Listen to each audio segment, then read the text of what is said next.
Kabanata 1431 Dumating ang araw na ito. Tumigil ang alon ng apoy sa hangin at nagsanib sa firebone umbrella frame, na bumuo ng isang naglalagablab na payong. Nang dama po ang isang bangkus ng dugo mula kay Wang Lin sa payong, malalaking halaga ng buhay na enerhiya ang damaloy papasok sa napakalaking payong at isang umatungal na tunog ang umalangaw. Ang bumagsak na banal na lupa ng Fire Sparrow Clan ay napuno ng isang hindi maipaliwanag na init. Pati ang palad na imprint ay napahinto ng tamaan ng alon ng init na ito. Malaking pagbabago ang nangyari sa ekspresyon ng Sovereign. Sa sandaling ito, ang hiyaw ni Wang Lin ay umalingaw sa buong mundo.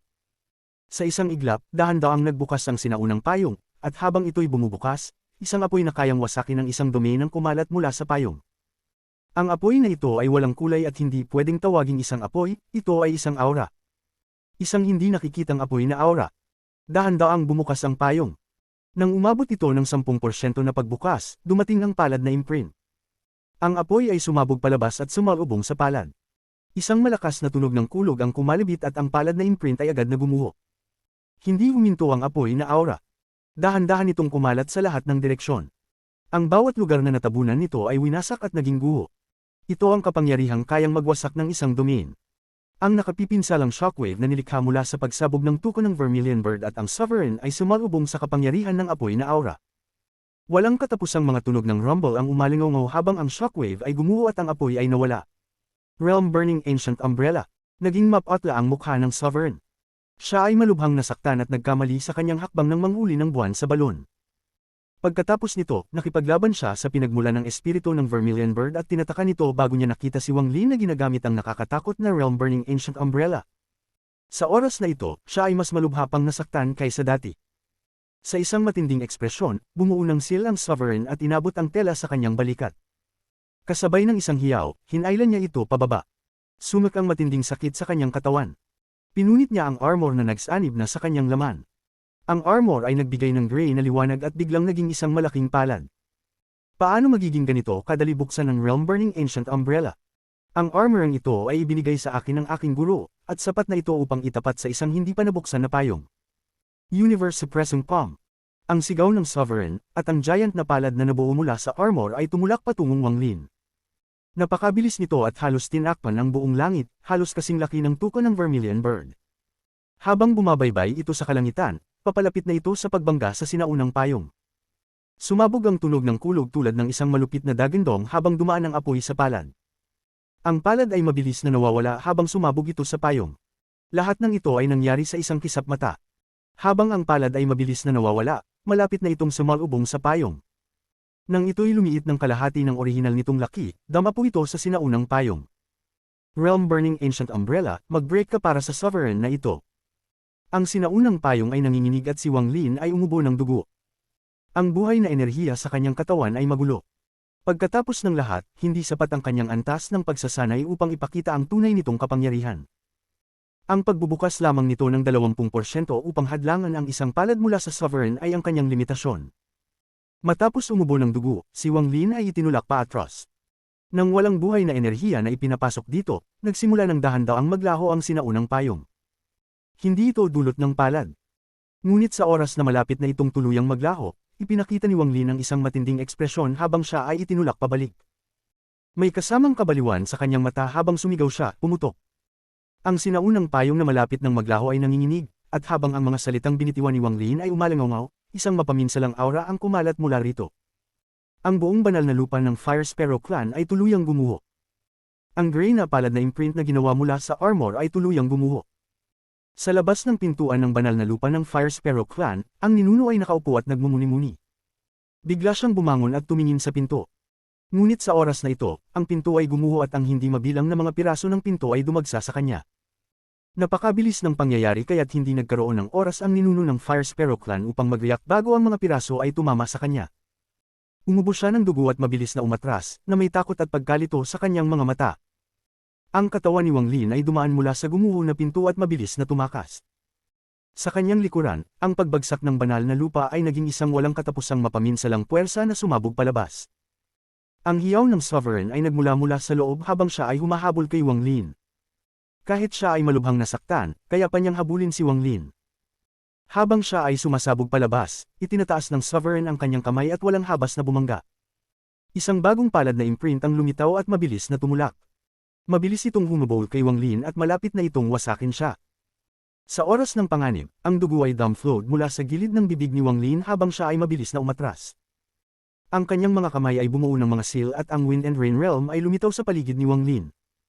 Ang palad ay sumalubong sa Wind and Rain Realm. Gumuho ang Wind and Rain Realm ng malakas. Si Wang Lin ay umubo ng dugo at mula sa kanyang katawan ay sumabog ang puting liwanag. Ang walang katapusang puting liwanag ay damaloy mula sa planeta ng pagsasanay at nagsanib sa paligid ni Wang Lin upang bumuo ng isang malaking hugis ng liwanag. Ang spell ni Dao Master Blue Dream, Light and Shadow Shield. Sa sandaling lumitaw ang Light and Shadow Shield, ang palad na imprint ay damapo dito. Ang kalasag ay kumilos ng magkasabay, sinubukang ibalik ang lakas nito, ngunit ito ay nagtagal lamang ng ilang saglit bago gumuho. Walang katapusang mga piraso ng kalasag ang nagkalat, at ang mukha ni Wang Lin ay naging labis na mapatla at siya ay umubo muli ng dugo. Nang makita niyang malapit ng damapo sa kanyang katawan ng palad na imprint, sumigaw siya. Ang kanyang mga sinaunang bituin ng Diyos ay mabilis na umiikot at ang Emperor Furnace ay lumipad mula sa kanyang unang bituin. Lumabas ang Emperor Furnace sa paligid ni Wang Lin, bumuo ng isang kalasag, at sumabog sa palad na tumutugis sa kanya. Isang malakas na ugong ang umabot ng si Wang Lin ay itinulak pabalik at maraming sugat ang lumitaw sa kanyang katawan. Hindi gumuho ang Emperor Furnace, ngunit hindi rin ito nabuo dahil sa puwersa ng palad, at itinulak pabalik sa unang sinaunang bituin ng Diyos ni Wang Lin. Gusto kong makita kung paano ka lalaban, kung paano ka tatakas. Hinabol ng Sovereign si Wang Lin na may puot sa kanyang mga mata.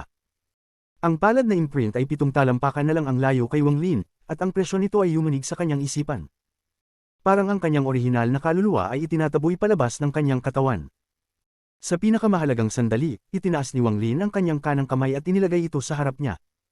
Isang alon ng kapangyarihan ng sinaunang Diyos ang damaloy at bumuo ng isang gauntlet.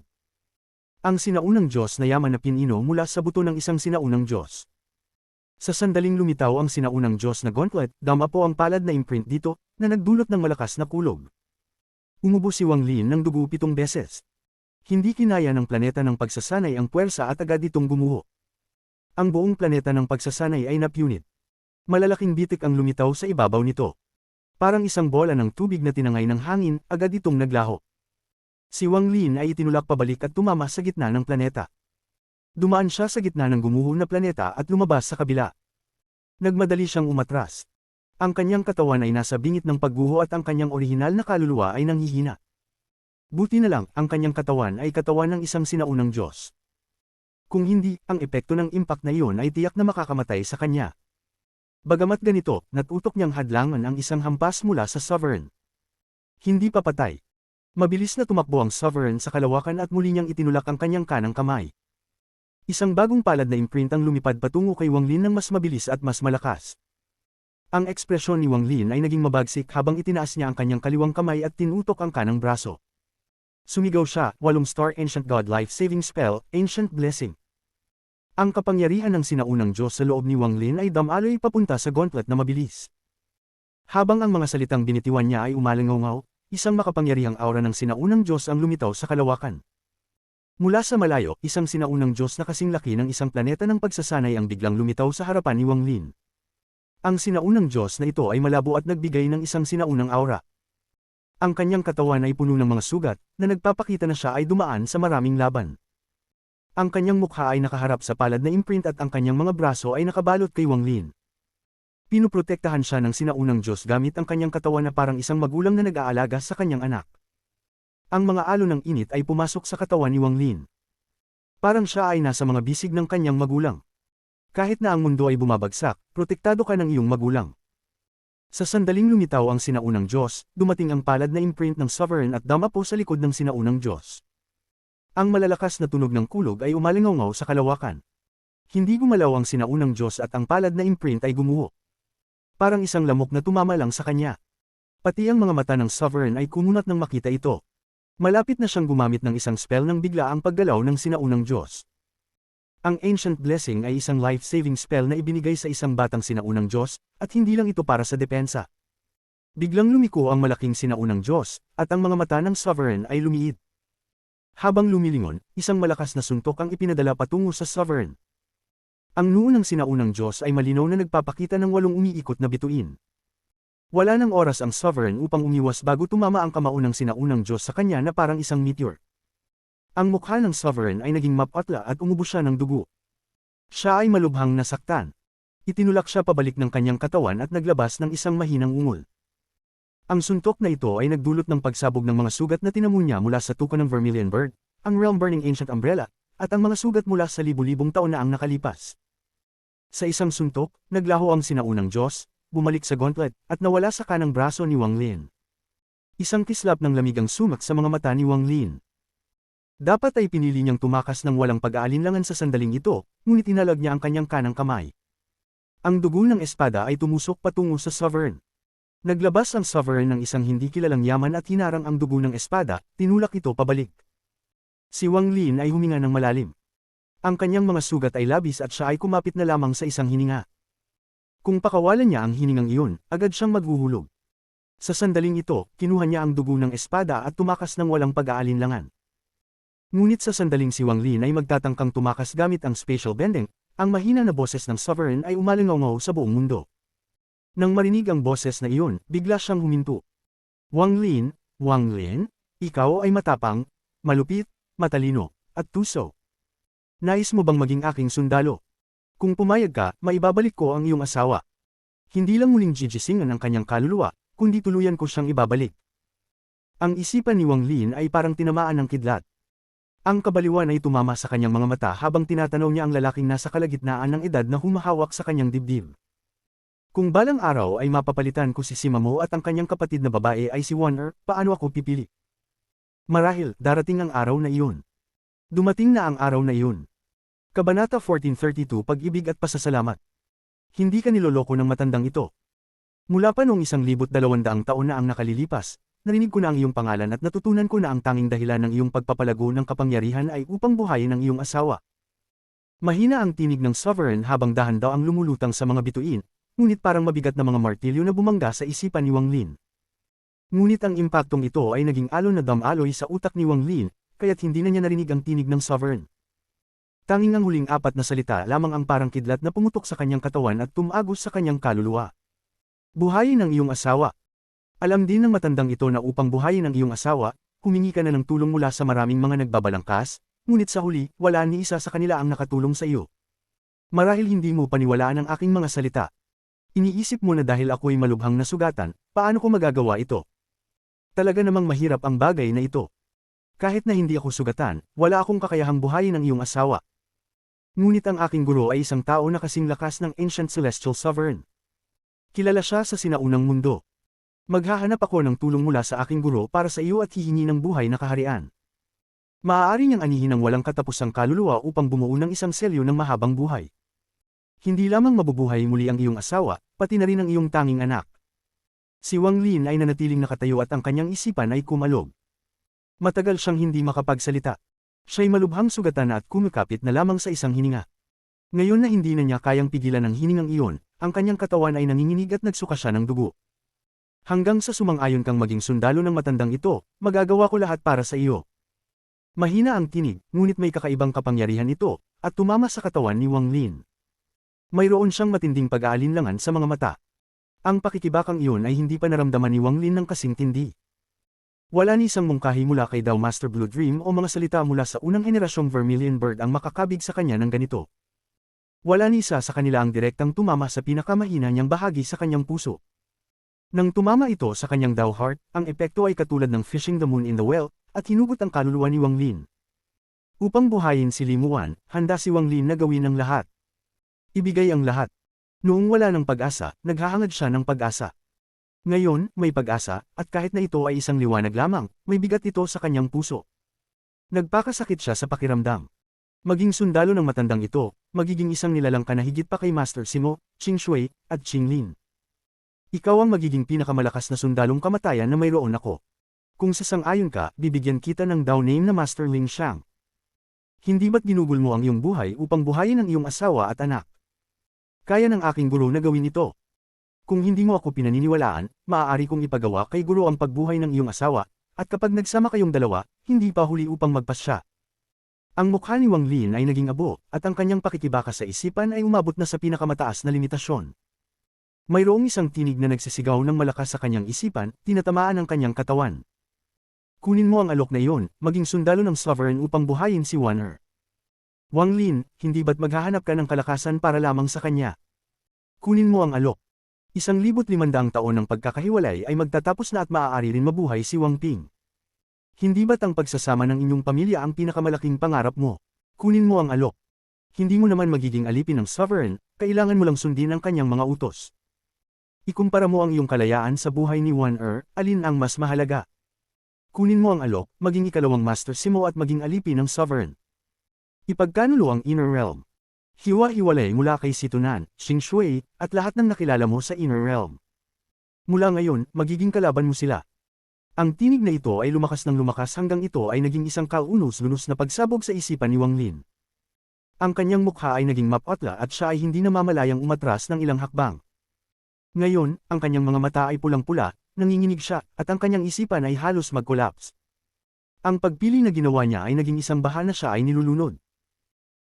Kung isang araw inutusan ako ng Sovereign na patayin si Sito, ano ang gagawin ko? Kung isang araw inutusan ako ng Sovereign na patayin si Qing Shui, ano ang gagawin ko? Kung isang araw inutusan ako ng Sovereign na maglakbay pabalik sa Inner Realm at patayin ang lahat ng mga pamilyar na mukha, Zhou Yi, Zhou Ru, Big Head, lahat sila, kung isang araw inutusan ako ng Sovereign na saktan ang pangalawang henerasyong Vermilion Bird, magagawa ko ba ito?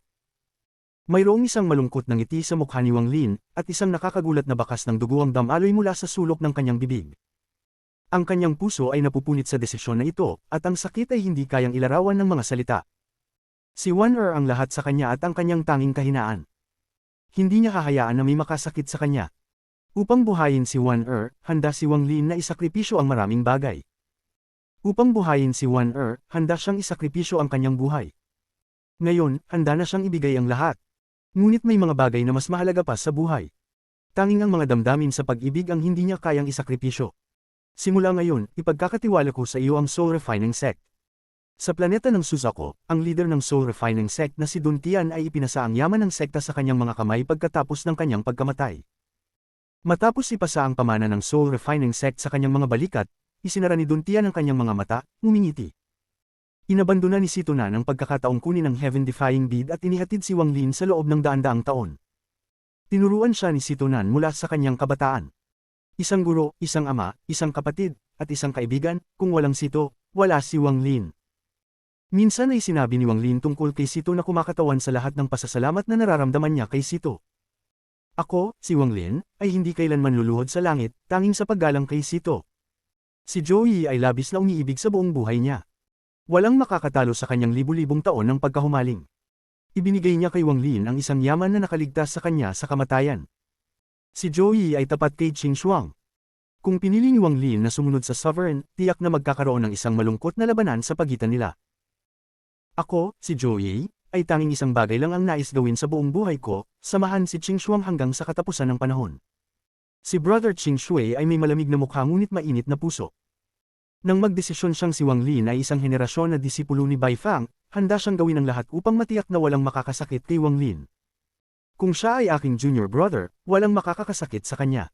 Kung saktan mo ang isa sa kanyang mga daliri, hahanapin ko ang iyong buhay. Ang kabaliwan ni Qing Shui, na nagdala sa kanya upang patayin ang kanyang asawa, ay nagdulot ng lahat ng kalungkutan at galit, sanhi ng mga plano ng Outer Realm. Kung malaman niya na ang junior brother na pinrotektahan niya ay naging alipin ng sanhi ng kanyang kalungkutan, paano niya mararamdaman? Mayroon ding ang ikalimang henerasyong Vermilion Bird. Kitang-kita niyang nasa dulo na ng kanyang buhay, ngunit handa pa rin siyang tumulong kay Wang Lin na mag-recover. Inilagay niya pa sa kamay ni Wang Lin ang Vermilion Bird Divine Sect. Ang kanyang malumanay na sulyap ay mananatiling magpakailanman sa puso ni Wang Lin. Ang matandang ito, si Lu Yun, ay nabuhay sa buong buhay ko para sa Vermilion Bird Divine Sect, kahit na malapit na akong mamatay akong ngumingiti, magaling ka, ingatan mo ang Vermilion Bird Divine Sect para sa akin. Ang huling hiling ng matandang Vermilion Bird Divine Emperor ay upang alagaan ni Wang Lin ang sekta. Harap sa kabutihang natamo ni Wang Lin, hindi niya kayang harapin ang galit at disappointadong titig ng namatay na Divine Emperor. Ang pangalawang henerasyong Vermilion Bird ay kilala lamang si Wang Lin ng ilang araw. Ang kanyang maligayang halakhak, nakangiting mukha, at kabutihang ipinakita kay Wang Lin ay muling naisip. Ipinagkaloob niya sa kanya ang dugo ng dragon at pinilit siyang iligtas sa mga panganib. Tumili rin siya sa unang henerasyong Vermilion Bird sa Heaven Trial. Ipinagkaloob ng pangalawang henerasyong Vermilion Bird sa kanya ang pamamaraan upang kontrolin ang Dragon at ang Ancient Soul Restriction. Bago umalis si Wang Lin, malinaw na nilabag ng pangalawang henerasyong Vermilion Bird ang utos ng unang henerasyong Vermilion Bird at kailangang magbayad ng hindi kilalang halaga upang turuan si Wang Lin ng pinakamalakas na spell ng Vermilion Bird Clan, ang Realm Burning Ancient Umbrella. Little fellow, huwag mong kalimutan na sa susunod na magkita tayo, kailangan mong piliin ang ikapitong henerasyon para sa matandang ito. Siguraduhin pumili ng isang bata na may determinasyon. Mukhang malamig ka, ngunit kahit ikaw ay naging pilyo minsan. Nakakalungkot, nakakalungkot.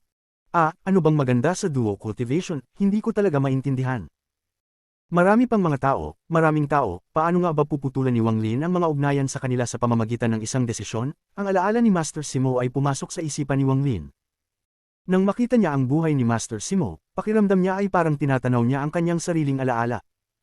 Ang Master Simo ngayon ay ang magiging hinaharap ni Wang Lin. Upang buhayin ang kanyang kapatid, isinakripisyo ni Master Simo ang Heaven Breaking Sect at ang lahat ng kanyang mga kasamahan sa sekta.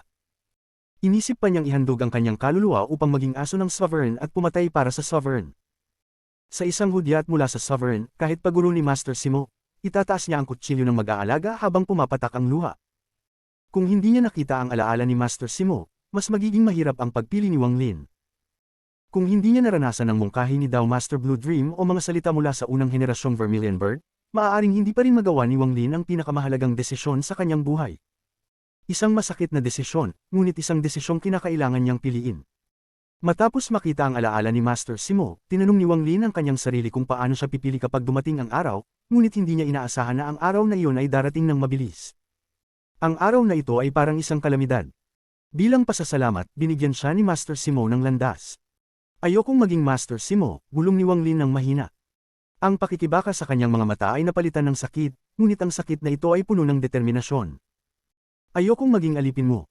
Ayokong ipagkanulo ang kanilang kabutihang loob dahil sa aking pagpili. Ang pag-ibig ang sakit na hindi ko kayang bitawan. Ito ang pinagpupunyajan ko sa buong buhay ko, ngunit hindi lang pag-ibig ang mayroon sa buhay ko. Hanga ako sa tulad ni Master Simo, na kayang isakripisyo ang lahat at ang sariling konsensya para sa isang tao. Ngunit natatakot akong pumili, natatakot akong harapin ang lahat ng nagpakita ng kabutihang loob sa akin, kahit na magising ang aking asawa at anak, magiging mga manika na kami, hindi ko pipiliin ito. Marahil kaya talagang buhayin ng iyong guro ang aking asawa at anak, ngunit kung magagawa niya iyon, kaya ako ring gawin, Wang Lin. Ako mismo ang magbabalik buhay sa aking asawa at anak. Itinaas ni Wang Lin ang kanyang ulo at tinitigan ang naguguluhang Sovereign. Lumingon siya at naglaho sa walang katapusang mga bituin at lumayo. Walang nakakita sa dalawang linya ng kristal na luha na damaloy mula sa mata ni Wang Lin, at nagkalat ito sa malawak na sistemang bituin. 1 Ping Masisisi ba ninyo akong dalawa?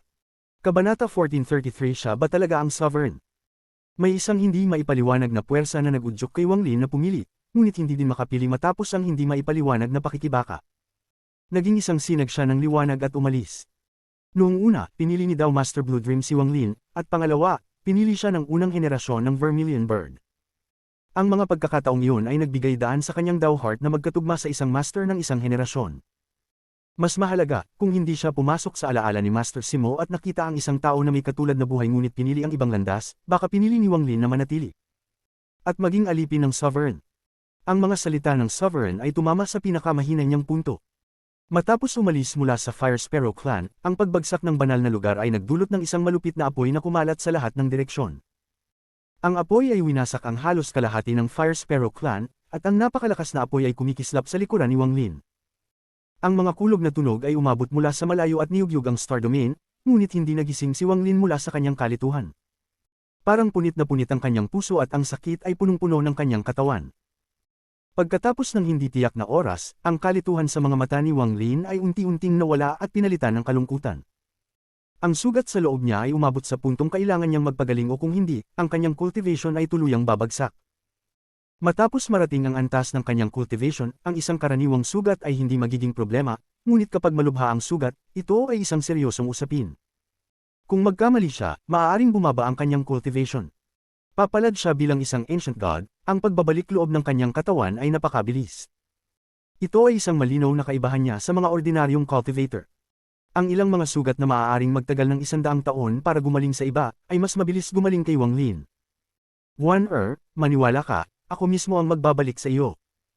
Pagkatapos, kasama si Ping Er, mamumuhay tayo sa isang bundok na hindi kami kilala, at tahimik na magpapakasaya habang buhay. Gusto ko ring turuan si Ping Er kung paano mag-ukit, ipasa ang sining ng aking ama.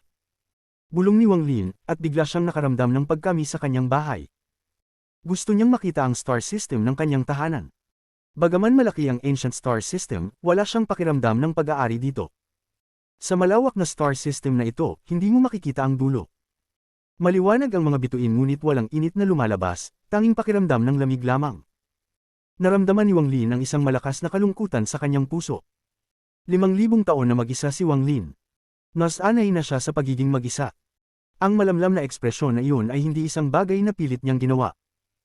Ito ay dahil pagkatapos ng 5,000 taon ng kalungkutan, hindi niya na alam ang ibang ekspresyon. Ang tanging natira ay ang kalungkutan na hindi maaaring mapawi, itinatago ng malalim sa ilalim ng kanyang malamlam na mata. Isang kalungkutan na sinamahan siya sa buong buhay niya. Sa matinding pighati, lalong lumala ang mga sugat ni Wang Lin. Nagdaluhong siya habang nagsimula siyang maglakad at magsanib sa mundo gamit ang spatial bending. Tumawid siya ng hindi mabilang na distansya at pagkatapos ay dumating sa isang abandonadong planeta. Maaaring ang planetang ito ng cultivation ay maganda noon, o marahil may isang makapangyarihang cultivator na ipinanganak dito. Ngunit ngayon, lahat ng kaluwalhatian nito ay nawala, tanging mga batong pangyelo at mga lungsod na walang espiritual na enerhiya ang natira. Tulad ng isang matandang tao na dumaan na sa kanyang buhay, na nahihirapan, humihingal, at hindi kayang bitawan ang kanyang huling hininga. Sa silangang bahagi ng planeta ay taglagas, at ang malamig na hangin ng taglagas ay dahan-daang dumaan. Ang mga dahon ay gamulong sa lupa, ang kanilang dilaw na kulay ay parang mga batik sa mukha ng isang matandang tao, na nagpapakita ng pakiramdam ng kalungkutan. Habang ang mga dahon ng taglagas ay dumadaan sa hangin, makikita ang isang ilog sa malayo sa pagitan ng mga dahon. Isang puting anyo ang nakaupo sa tabi ng ilog, pinapayagan ng mga dilaw na dahon ng taglagas na dumaan. Tumingin si Wang Lin sa ibabaw ng tubig. Ilang mga dahon ng taglagas ang dinala ng hangin at lumutang sa ilog. Matapos silang mabasa, nagpatuloy sila patungo sa malayo. Dinala sila ng hangin dito sa tubig, at hindi na sila makakabalik sa kanilang homeland. Ipapadala sila sa isang hindi kilalang lugar at, marahil, pagkatapos ng ilang panahon, magiging bahagi na sila ng ilog. Kung mayroon silang kaluluwa, marahil ang kanilang kaluluwa ay lilipad mula sa ilog at babalik sa kanilang lugar. Ang ilog ay nagbalik ng refleksyon ni Wang Lin, at malinaw na ipinapakita ang kanyang hitsura. Ang maputlang mukha, ang malamlam na titig, at ang kalungkutan sa kanyang mga mata ay parang naging bahagi ng ilog at damaloy patungo sa malayo. Bumulong si Wang Lin, panahon na para umuwi. May isa pang landas patungong bahay malapit sa Sealed Realm Formation. Ang jade na ibinigay sa kanya ng misteryosong babae sa Spatial Crack sa Ranksham na region ng Cloud Sea Star System. Noong panahoy sinabi ng babae na tutulungan siya upang tuklasin ang isang lugar at pagkatapos ay ibinigay kay Wang Lin ang jade. Pag ginamit niya ang jade, babalik siya sa Spatial Crack. Matagal nang pinag-aralan ni Wang Lin ang jade. Maraming mga limitasyon sa loob, at may mga bagay na hindi niya kayang tingnan. Tulad ng maraming mga limitasyon sa loob na hindi kayang kontrolin ng mga cultivator sa mundong ito. Ang mga iyon ay tila nagmula sa ibang mundo. Ngunit si Wang Lin ay isang grandmaster sa mga limitasyon. Kahit hindi niya ito ganap na makita noon, natanto niya na may 70% na pagkakataon na ibabalik siya ng jade sa crack na iyon. Hawak ang jade, hindi binuksan ni Wang Lin ito, kundi ibinalik sa kanyang storage space. Kinakailangan ng isang partikular na halaga ng lakas upang paganahin ang jade, ngunit ito ay pangalawa lamang. Ang mas mahalaga, ay hindi siya magpapakita sa misteryosong babae sa kanyang kasalukuyang kalagayan. Matapos mag-isip sandali, tumingin si Wang Lin sa asol na kalangitan at bumulong sa sarili. Siya ba talaga ang sovereign? Matapos niyang saktan ng kalagitnaan ng taong nasa loob ng 7 kulay na apoy, inamin ng lalaki na siya ang sovereign.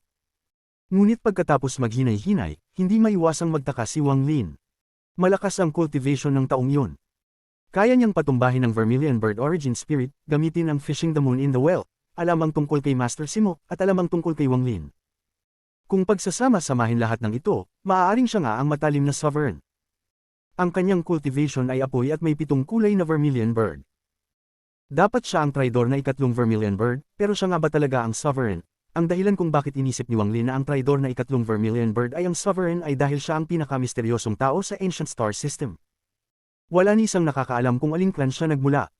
Bukod pa rito, noong nasa Demon Spirit Land pa siya, nakatagpo si Wang Lin ng isang tao. Nang maglaon ay nalaman niyang ang taong iyon ay isang disipulo ng sovereign. Ang taong iyon ay gumagamit ng mga spell ng apoy. Hindi pangkaraniwang spell ang gamit ng taong iyon. Maliwanag na isang tao siya na nasa gilid na ng essence ng apoy. Dahil dito, napag-isipan ni Wang Lin ng isang magandang hinuha. Pinagsama ang ilang iba pang mga palatandaan, natukoy ni Wang Lin na ang traidor na ikatlong Vermilion Bird ay ang Sovereign. Dahil dito, alam ng Sovereign Council ang katotohanan ng Fallen Land at hindi nang ahas gumawa ng anumang hakbang. Ngunit matapos personal makita ang Sovereign, nagkaroon ng duda si Wang Lin. Sinabi ni Qing Lin na ang essence ng Sovereign ay ang essence ng Origin. Ngunit, hindi ginamit ng taong iyon ang batas ng Origin, ang pinakamahalaga, ang Sovereign ay nag-cultivate ng 10,000 taon. Siya ay labis na matalim at maraming beses nang inatake ang Inner Realm. Ang kalagitnaang taong nag-admit na siya ang Sovereign ay hindi mukhang may ganitong aura, parang hindi siya ganoon kalakas. Nagkunot ang noo ni Wang Lin, pagkatapos mag-isip, hindi pa rin siya nakakakita ng sagot. Napabuntong hininga siya at hindi na inisip pa ito. Kinuha niya ang natitirang mga pil at nilunok lahat. Pagkatapos ay isinara niya ang kanyang mga mata at nagsimulang mag-cultivate. Pumailan lang ang hangin ng taglagas at ang itsura ni Wang Lin ay unti-unting naging malabo. Parang nagmistula siyang isa na sa kalikasan. Kahit may dumating na cultivator, hindi nila mapapansin na may nakaupo sa tabi ng lawa. Lumipas ang oras. Sa isang kisap mata, 3 araw ang lumipas. Ang mga sugat sa soul ni Wang Lin ay hindi gumaling, ngunit hindi na rin lumalala. Gayunpaman, karamihan sa kanyang pisikal na sugat ay gumaling na. Walang pakialam sa mga spell, gamit lamang ang kanyang 6 na star na Ancient God na lakas, nasa mga 50% siya ng kanyang pick. Alam ni Wang Lin na wala siyang oras. Seryoso niyang sinaktan ng taong iniisip niyang Sovereign at tiyak na nagdulot ito ng malaking gulo sa Ancient Star System. Sigurado may mga humahabol sa kanya ngayon, at may bounty pa sa kanya. Tungkol sa Fallen Land, nasiliuhan na ito ng iba. Kung magmamadali siyang bumalik, hindi siya makakapasok, kundi mahulog lang sa isang patibong. Kaya't ginawa niyang lahat upang mabawi ang kanyang cultivation. Gayunpaman, sa araw na ito, habang nag-cultivate si Wang Lin, bigla siyang damilat at ipinakita ang isang malamig na pagtingin. Ang kanyang puso ay nakaramdam ng kakaibang shock. Ito ay isang early warning sense na nabuo niya matapos marating ang kanyang kasalukuyang cultivation level. May mali. Tumayo si Wang Lin at tumingin sa paligid. Ang kanyang ekspresyon ay naging madilim. Ang paligid ay naging tahimik. Pati ang hangin ng taglagas ay nawala. Ngayon ay gabi, at ang maliwanag na buwan ay nakasabit sa langit. Ang liwanag ng buwan ay bumagsak sa lupa, pinapayagan si Wang Lin na makita ang maliliit na ripple sa ilog na kumakalat. Ang mga dahon ng taglagas na nahuhulog sa ilog ay nagsimulang mag-ikot sa isang bilog. Walang pag-aalinlangan, naglakad si Wang Lin at ang mundo ay dam-istorbo, nag-echo ang mga ripple sa paligid niya. Sa hakbang na ito, dapat ay naglaho siya at nagsanib sa mundo. Ngunit sa oras na siya ay malapit ng magsanib sa mundo, ang langit ay umungol at nagbago ng kulay. Isang napakalaking bitik ang biglang sumulpot. Isang malakas na presyon ang bumagsak sa abandonadong planetang ito at isang napakalaking kamay ang lumabas mula sa loob ng bitik. Mabilis na umabot ito patungo kay Wang Lin, na malapit ng magsanib sa mundo. Kabanata 1434 Dakilang Lobo ng Langit. Ang bitik na biglang lumitaw sa kalangitan ay naglabas ng isang kalupit na ugong. Hindi ito tulad ng karaniwang pag-ungol, kundi mas kahawig ng huni ng isang lobo. Ang tunog na iyon ay nagpilit sa katawan ni Wang Lin, na nagsimulang magsanib sa mundo, na mapalabas. Ang lahat ng ito ay nangyari sa isang kisap mata. Sa sandaling ang katawan ni Wang Lin ay napalabas ng huni ng lobo, ang malaking kamay ay sumugod patungo sa kanya. Parang lahat ay tamang-tama ang kalkulasyon mula sa paghahanap kay Wang Lin, pagtaya na gagamitin niya ang special bending, at pagkatapos ay ginamit ang kakaibang huni ng lobo upang hadlangan ang pagtakas ni Wang Lin. Sa isang iglap, ang braso ay sumara. Ang aura mula sa braso ay naglalaman ng Just Flames. Ang taong nais hulihin si Wang Lin ay hindi isang cultivator na nasa ikalawang hakbang kundi isang cultivator sa ikatlong hakbang. Sa katumpakan, isa siyang bagong pasok sa ikatlong hakbang. Isang tao tulad ni The Wistwater at Master Simo, sa maagang yugto ng Nirvana Void. Partikular, ang aura na iyon ay tila labis na malupit habang tinutok nito si Wang Lin. Biglang humarap si Wang Lin nang walang pag-aalinlangan. Ipinagpag ang kanyang kamay at isang pako ang lumitaw sa kanyang kamay. Ang pako na ito ay itim at naglalabas ng isang nakakatakot na kislap. Pati na rin ang malungkot na mga huni ay umaabot mula dito. Ang pako na ito ay ibinigay kay Wang Lin ng matandang lalaki bilang isang regalo mula sa matandang Vermilion Bird. Hindi nagatubili si Wang Lin at ipinagpag ang kanyang kamay, tinutok ang pako patungo sa palad. Lahat ng ito ay nangyari sa isang kisap mata. Sa isang saglit, ang pako ay bumuo ng isang hangin ng itim na hangin at sumalubong sa palad. Isang malakas na pagsabog ang kumalembang habang ang pako ay tumtsuan sa palad at bumuho. Habang ito ay gumuho, kumalat ito sa buong palad tulad ng tinta at lumawak patungo sa braso. Habang ang hangin ng taglagas ay humuhugos, ang braso ay nayanig at naglaho sa itim na abo. Ang lakas ng pako ay lampas sa inaasahan ni Wang Lin.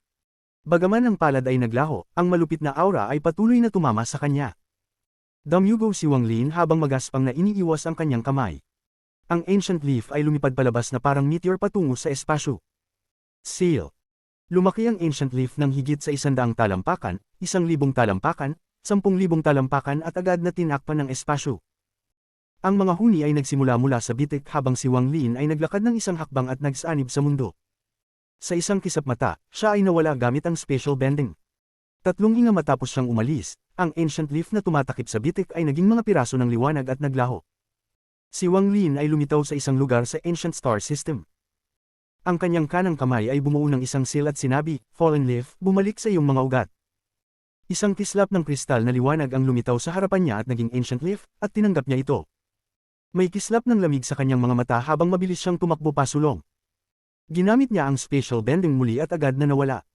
Hindi ko kayang bumalik sa spatial crack sa Cloud Sea sa aking kasalukuyang estado. Nagsimula na ulit ang paghahabol ng Sovereign Council. Ayos lang, ipinanganak akong buhay sa panganib, hindi ako natatakot sa simpleng gantimpala ng Sovereign Council. Gusto kong makita kung ilan pang makapangyarihang cultivators ang mapapaamo. Habang ako ay hinahabol, gagamitin ko ang Devour spell para mabawi ang aking cultivation. Napatawa si Wang Lin ng may kasamaan. Matapos mawala ang ancient leaf mula sa spatial rift sa ibabaw ng abandonadong planeta, isang figure ang lumabas. Ang taong ito ay isang matipunong lalaki na nasa 30 talampakan ng taas. Walang damit sa kanyang itaas at may mabagsik na ekspresyon. Ang kanyang mga mata ay walang awa at malamig. Sa ibabaw ng kanyang mga kilay ay may marka. Isang mabagsik na berdeng lobo. Sa ilalim ng utos ng Sovereign Council, isa sa 4 na malupit na clan ng Ancient Star System, ang dakilang lobo ng Langit Clan. Hindi siya nag-iisa, may isang batang babae na nakaupo sa kanyang balikat. Ang batang babae ay nakasuot ng pula at may kaakit-akit na itsura. Ang kanyang magandang mukha ay parang isang peach at ang kanyang mga kilay ay eleganteng anyo. Isang galik lang ng kanyang kamay ay maaaring magpasiklab sa isipan ng marami. Mayroon ding marka sa pagitan ng kanyang mga kilay. Ang markang ito ay labis na kakaiba, at kung makita ito ni Wang Lin, makikilala niya ito bilang marka ng isang hindi karaniwang Silang Extermination Clan. Noong nasa Seven Colored Realm, nakatagpo si Wang Lin ng isang matandang lalaki mula sa Silang Extermination Clan, at pinaharap siya nito sa isang buhay at kamatayan na krisis. Lalo na ang Dao spell na iyon na nakaukit sa alaala ni Wang Lin. Hindi pa umaabot sa 2 hakbang ang batang babae at nasa 2 Heaven's Blight lamang.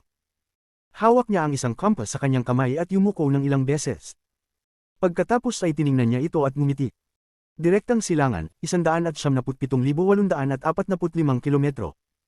Ngunit ang iyong kanang braso ay may lason at nabawasan ng 30% ang iyong kakayahang makipaglaban. Kung hindi kita tutulungan, hindi madaling maalis ang lason. Nagbuga ng malamig na hininga ang matipunong lalaki at naglakad ng isang hakbang pasulong. Ang mundo ay nayanig at ang abandonadong planeta ay umuga. Ang lupa ay bumagsak at napunit sa isang saglit. Bumagsak ang planeta habang ang matipunong lalaki ay pumasok sa kawalan, nagdulot ng isang malakas na shockwave na nagsimulang kumalat. Ngunit bago ito kumalat, ang kaliwang kamay ng matipunong lalaki ay umabot at hinawakan ng mapanirang puwersa. Ang puwersang ito ay inihulog sa isang bola ng liwanag, at itinapon niya ito pasulong. Ang bola ng liwanag ay bumagsak sa kawalan at sanhi ng pagbaluktot ng kawalan, bumuo ng isang itim na butas. Pumasok ang matipunong lalaki sa itim na butas. Si Wang Lin ay gumagalaw gamit ang spatial bending sa Ancient Star System. Sa sandaling siya ay lumitaw, itinaas niya ang kanyang kamay at ipinagpag ang ancient leaf sa likod niya ng walang pag-aalinlangan. Sa sandaling ito, isang itim na butas ang lumitaw sa espasyo sa likod niya. Ang matipunong lalaki ay nagsimulang magpakita. Ngunit sa sandaling lumitaw ang itim na butas, biglang bumagsak ang ancient leaf dito. Seal. Ang walang malasakit na salita ni Wang Lin ay umuukit sa paligid, ngunit kumislap ang kanyang mga mata. Bahagya niyang nakita ang batang babae sa balikat ng matipunong lalaki, at ang marka sa pagitan ng kanyang mga kilay ay nagbigay ng shock kay Wang Lin. Tahimik na nawala si Wang Lin. Ang mga huni mula sa itim na butas ay umabot sa kasabikan at ang mga kulog ay kumalembang, ngunit ang ancient leaf ay nanatiling hindi gumagalaw. Isang sandali matapos iyon, muling lumitaw ang isa pang itim na butas hindi kalayuan sa ancient leaf at lumabas ang matipunong lalaki mula sa dakilang lobo ng Langit Clan. Malupit niyang tiningnan ang ancient leaf. Nang tiningnan niya ito, ang dahon ay naging kristal na liwanag at naglaho. Putang ina, anong uri ng yaman ito? Nakipaglaban si Master Simo sa taong ito, bakit hindi siya nagsabi ng kahit ano? Pati na rin, ang Grandmaster Yunluo ay agad nag-close door cultivation pagkatapos bumalik. Huwag mong maliitin ang taong ito. Kung hindi dahil sa malubha siyang sugat, hindi magiging madali para sa iyo siyang hulihin sa iyong cultivation level. Ngumiti ang dalaga at tiningnan ng compass sa kanyang kamay. Hilaga Kanluran, 378,496 na kilometro. Ang matipunong lalaki ay nagbuga ng malamig na hininga at tinignan ng malamig ang batang babae sa kanyang balikat. Kahit na siya ay nasa ikatlong hakbang, ayaw niyang mangabala ng sobra sa batang babae. Ang batang babae ay alagad ni Dao Master Miao Yin, isa sa 5 masters ng Ancient Star System. Siya mismo ang dumaan sa kanya upang tulungan siyang hulihin at patayin si Wang Lin. Sinabi niya, dapat pumunta na ang iyong master sa Ancient Order Tomb. Anong layunin mo sa paghahanap sa akin? Hindi nagmadali ang matipunong lalaki na habulin si Wang Lin. Hindi pa tiyak kung ito nga ang Ancient Order Tomb, ngunit pagkatapos tingnan ng mga sinaunang tala, medyo tiyak kami. Kalimutan na ang aking master, karamihan sa mga makapangyarihang cultivators sa Ancient Star System ay pumunta na roon. Kalimutan mo na yan, ang taong iyon ay higit sa 1,000,000 kilometro ang layo. Kung hindi mo siya habulin, makakatakas siya ng masyado. Ngumiti ang batang babae at naging mas kaakit-akit. Ang matipunong lalaki ay hindi nagsalita at tiningnan lang ang batang babae ng malamig. Okay, magsasalita ako. Kapag nahuli mo siya, kailangan mong payagan akong kumuha ng isang bagay mula sa kanya. Kung papayag ka, bibigyan ka ng Dao Sovereign ng rank 6 na Dao Spirit bilang pasasalamat. Ang batang babae ay kumindat at ngumiti. Ang matipunong lalaki ay tahimik na nag-isip sandali. Hindi siya nagsalita ngunit naglakad ng isang hakbang pasulong. Hilaga Kanluran, 2,788,461 kilometro. Isa ito sa mga sangay ng iyong dakilang lobo ng Langit Clan. Ang matipunong lalaki ay nagbuga ng malamig na hininga at ang espasyo sa harap niya ay napunit. Ang kanyang figure ay nawala. Si Wang Lin ay lumitaw mula sa distortion ng espasyo sa Ancient Star System. May 6 na mga cultivation planets na nakaayos sa isang bilog sa harap niya, at may isang formation na nakapaligid sa kanila. Isa itong clan sa Ancient Star System. Sa isang tingin, may isang ilusyon ng ulo ng lobo na kumikislap sa formation. Parang isang tanda na nagsasabi sa lahat ng cultivators na dumadaan kung aling clan ang pag-aari ng lugar na ito. Lobo. Iniisip ni Wang Lin ang huni ng lobo na nanggaling sa Spatial Rift. Napabuntong hininga si Wang Lin at mabilis na tumakbo patungo sa 6 na cultivation planets. Ang kanyang katawan ay biglang nagbuga ng dugo na ulap na sa huli ay pumulibot sa kanyang katawan. Parang ang kanyang laman, origin soul, at kaluluwa ay naging pulang ulap na ito. Ang dugo ulap ay agad na lumawak ng higit sa 100,000 talampakan at patuloy na lumalawak. Ang rumbling sound ay umabot ng buong lakas patungo sa sangay ng dakilang lobo ng Langit Clan. Ang formation ay kumislap ng marahas ngunit hindi kayang pigilan ang pagsalakay ng dugo ulap. Ang dugo ulap na nabuo ni Wang Lin ay sumalakay sa isang cultivation planet. Ang mga malungkot na sigaw ay umabot at kumalat ng sobra. Ngunit sa isang saglit, huminto ang mga iyak na ito at naging tahimik. Ang lahat ng mga cultivator na lampas sa isang partikular na cultivation level ay napapalibutan ng ulap. Ang buong katawan nila ay naging dugo at pagkatapos ay inabsorb. Ang pulang ulap ay mabilis na kumalat patungo sa natitirang cultivation planets. Karaniwan, hindi lumalabas ang malungkot na sigaw mula sa planeta, ngunit dahil sa dami ng mga boses, kumalat ang mga ito sa mga bituin. Ang 6 na cultivation planets na ito ay isang bagong sangay na itinayo ng dakilang lobo ng Langit Clan, at wala pang mga mortal sa mga ito, kundi mga cultivators lang. Nang dumaan ang pulang ulap, karamihan sa kanila ay namatay. Lumabas ang isang itim na butas sa gitna ng mga bituin at ang matipunong lalaki mula sa dakilang lobo ng Langit Clan ay lumabas mula dito. Sa sandaling siya ay lumabas, narinig niya ang malungkot na mga sigaw na pumasok sa kanyang mga tainga. Ang kanyang katawan ay nayanig at ang monstrous killing intent ay lumabas sa kanyang mga mata. Isang malakas na sigaw, tumakbo ang matipunong lalaki pasulong, at parang gumuho ang langit habang siya ay tumatakbo. Sa likod niya, ang projection ng isang malaking berdeng lobo ay lumitaw. Kabanata 1435 Ambush ni Wang Lin. Ang berdeng lobo na ito ay may taas na 100,000 talampakan. Bagamat maliit sa espasyo, sapat na ito upang magbigay ng matinding pagkabigla sa isipan ng sinumang makakakita nito ng malapitan. Ang malupit na pulang mist ay nagsimulang magtipon sa huling planeta ng pagsasanay ng esteemed Heavenly Wolf Clan mula sa 6 na planets. Lumitaw ang anyo ni Wang Lin. Nagliwanag ang pula sa kanyang mga mata at ang mga sugat ng kanyang origin soul ay bahagyang gumaling. Sa isang malamig na titig, itinutok niya ang kanyang kamay patungo sa 6 na planeta ng pagsasanay. Dahil dito, ang mga limitasyong iniwan ni Wang Lin sa 6 na planeta ng pagsasanay ay sumabog at ang isa sa mga planeta ay gumuho. Ang lakas ng pagkasira ay yumanig sa buong star domain. Isa itong abandonadong planeta ng pagsasanay, ngunit puno ng spiritual energy na ang esteemed Heavenly Wolf Clan ay naglaan ng malaking pagsisikap upang makuha. Ang pagbagsak ng isang planetang ganito ay hindi may kukumpara sa pagbagsak ng isang abandonadong planeta. Hindi lang ang mga bundok at lupa ang gumuho kundi pati ang malakas na spiritual energy. Ang malalakas na tunog ng kulog ay umalingaw habang ang planeta ng pagsasanay ay napunit. Ang malakas na impact ay naging isang bagyong mabilis na kumalat. Nakuha ni Wang Lin ang tamang timing ng impact. Alam niyang darating ang kalaban anumang oras, kaya iniwan niya ito sa planeta habang nilalamon ito. Halos sa sandaling ang malakas na lalaki ay lumapit, ang planeta ay gumuho. Kung isang planeta lamang ito, hindi ipapakita ni Wang Lin ang kanyang pagpapasya at kalupitan. Pagkatapos ng unang planeta, ang natitirang 5 ay sumabog din. Ang malakas na impact ay halo-halong mga piraso. Ang patuloy na pagkasira ay bumuo ng isang puwersang kayang yumanig sa langit at kumalat sa lahat ng direksyon. Mula sa malayo, mukhang ang espasyo mismo ay gumuho. Para itong isang apokalipsis. Ang bagyong nabuo mula sa pagkasira ng 6 na planeta ng pagsasanay ay parang isang malaking bibig na nilamon ang malakas na lalaki. Sa isang kisap mata, siya ay nilamon sa loob ng bagyo. Rumble, rumble, rumble, rumble. Ang malalakas na tunog ng kulog ay umalangaw sa buong mga bituin, ngunit sa mga sandaling ito, isang nakakagimbal na huni ng lobo ang umabot. Mula sa pagkasira ng 6 na planeta, isang mabagsik na lobo ang Ramagasa. Bagamat hindi nagbago ang laki nito, ang katawan nito ay naging mas ethereal at mukhang mahina na.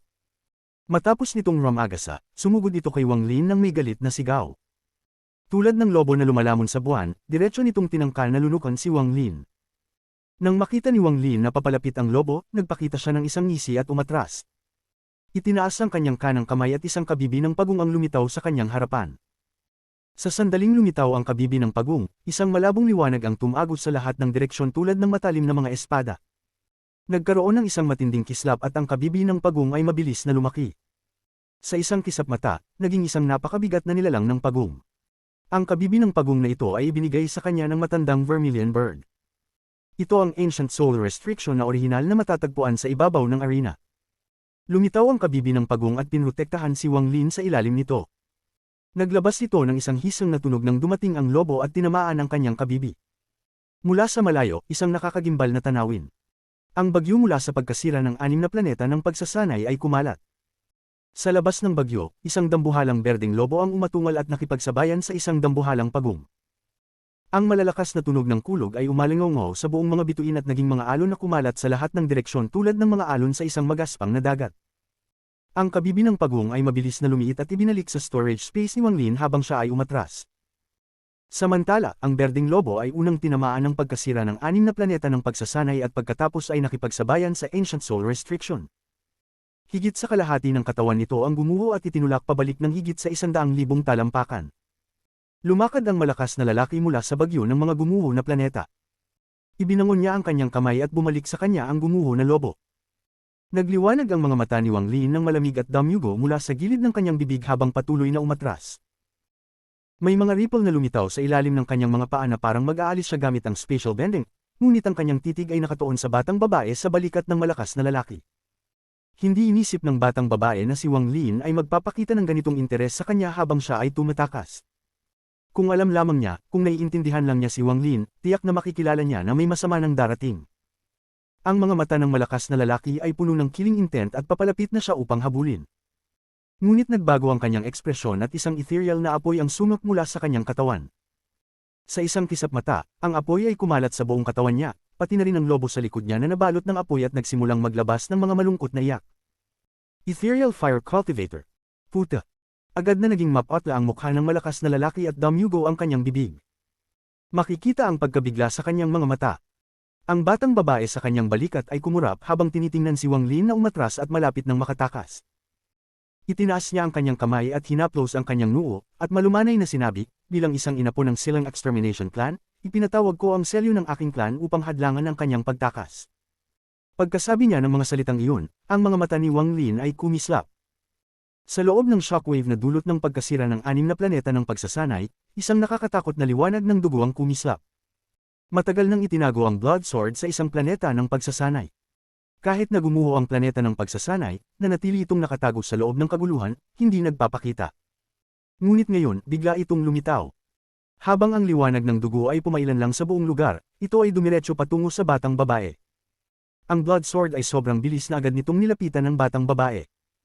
Tinangka nitong tumama sa bahagi ng kanyang noo. Ang batang babae ay nagulat sa pangyayaring ito.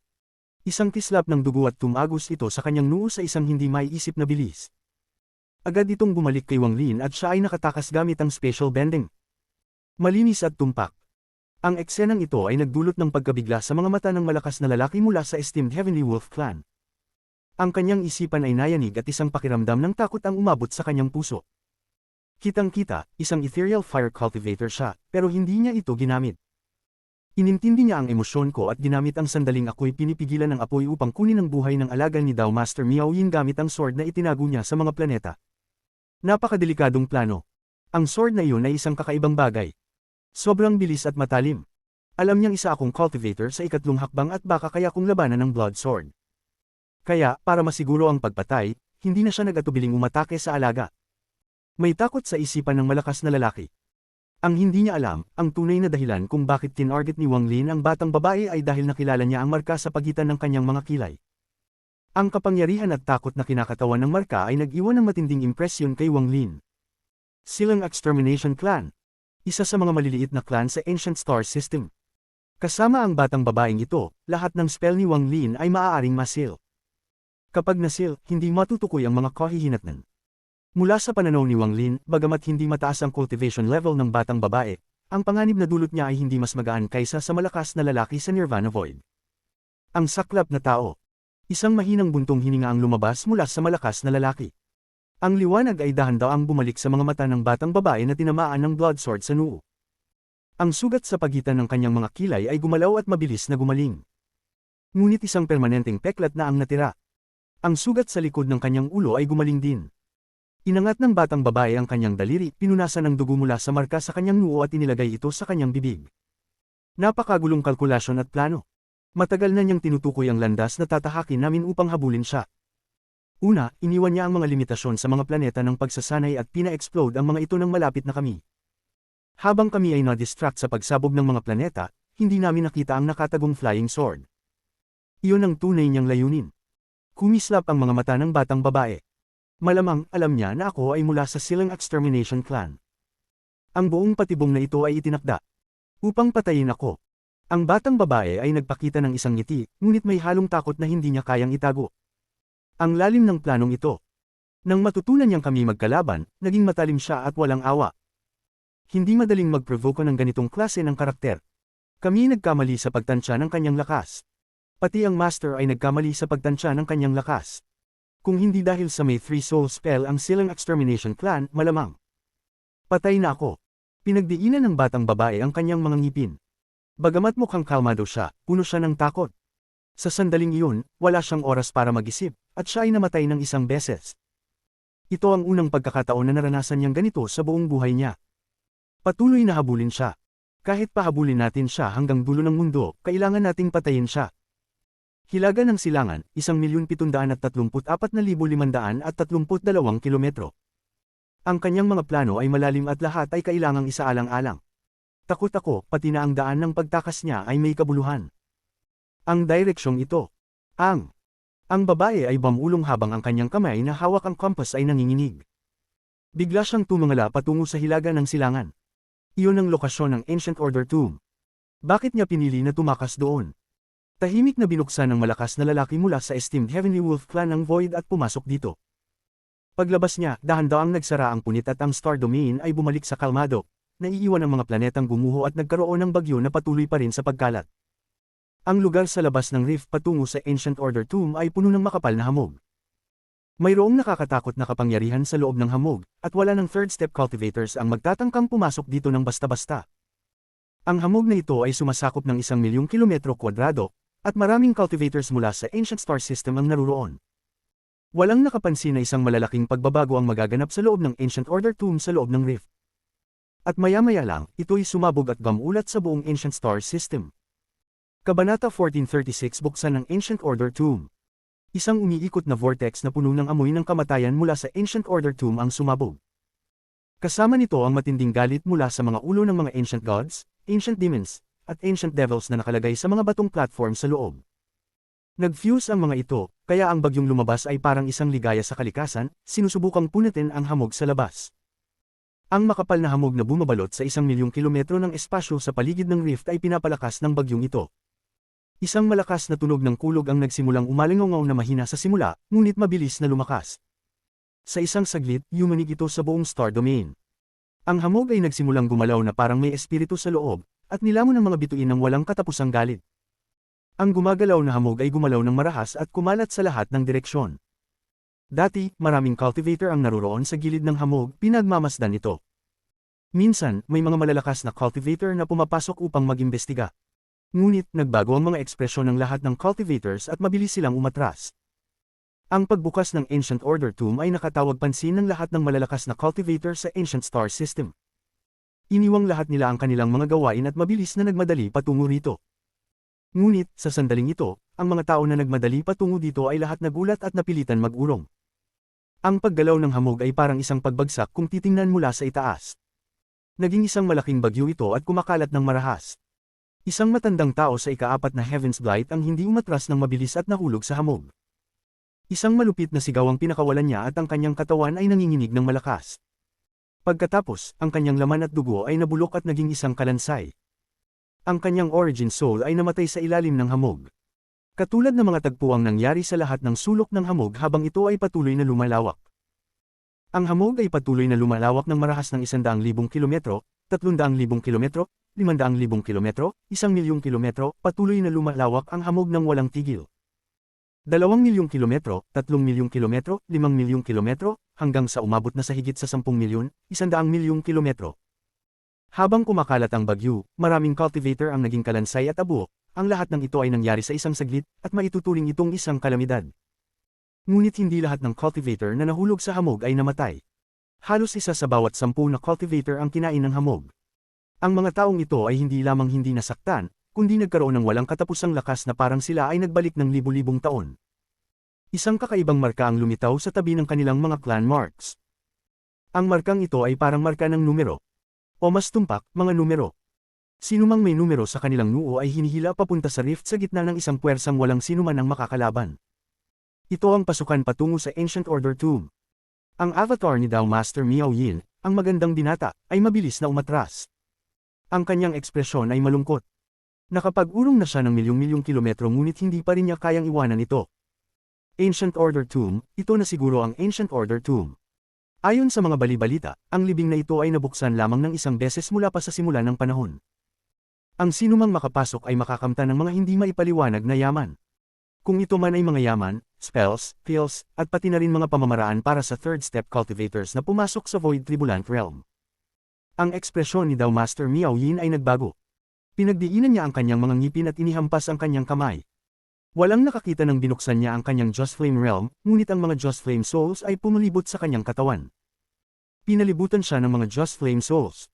Sa isang sulyap, ang lahat ng mga kaluluwang ito ay magagandang lalaki at babae. Mahigit sa 10 bilyon ang mga ito. Nang damaykit siya sa hamog, ang 10 bilyon na Joss Flame Soul sa paligid niya ay nagsimulang magbulalas ng malupit na mga sigaw. Sumulong. Ang ekspresyon ni Dao Master Miao Yin ay naging twisted. Tinanggal niya ang kanyang plano sa pag-urong at nagmamadali siyang sumulong. Isang hindi maipaliwanag na puwersa ang nagmula mula sa loob ng hamog. Ito ay isang puwersa na walang sinuman ang makakalaban. Habang mabilis na sumasalubong ang malakas na puwersa kay Dao Master Miao Yin, higit sa 40% ng mga Joss Flame Souls ang nawasak. Ang mukha ni Dao Master Miao Yin ay naging mapotla. Sa puntong ito, nakapaglakad siya ng 3 hakbang pa lang.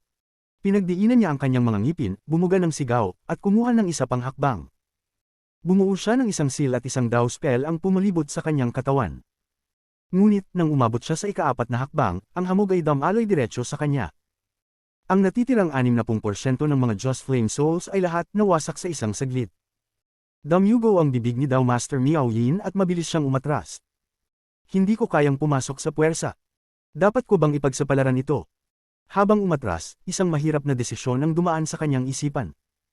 Bilugang avatar man, kailangan kong magsugal ng isang beses. Ang magandang mukha ni Dao Master Miao Yin ay naging distorted. Tumigil siya at hindi gumamit ng spells habang tinamaan siya ng hamog. Pinatili ng kanyang katawan ng hamog at kumilos ng marahas. Ang avatar na ito ay nasa kalagitnaan ng Spirit Void, ngunit nang pumasok ang hamog sa kanya, mabilis na bumagsak ang kanyang cultivation level. Early Stage Spirit Void, Peak Nirvana Void, Late Stage, Mid Stage, Early Stage.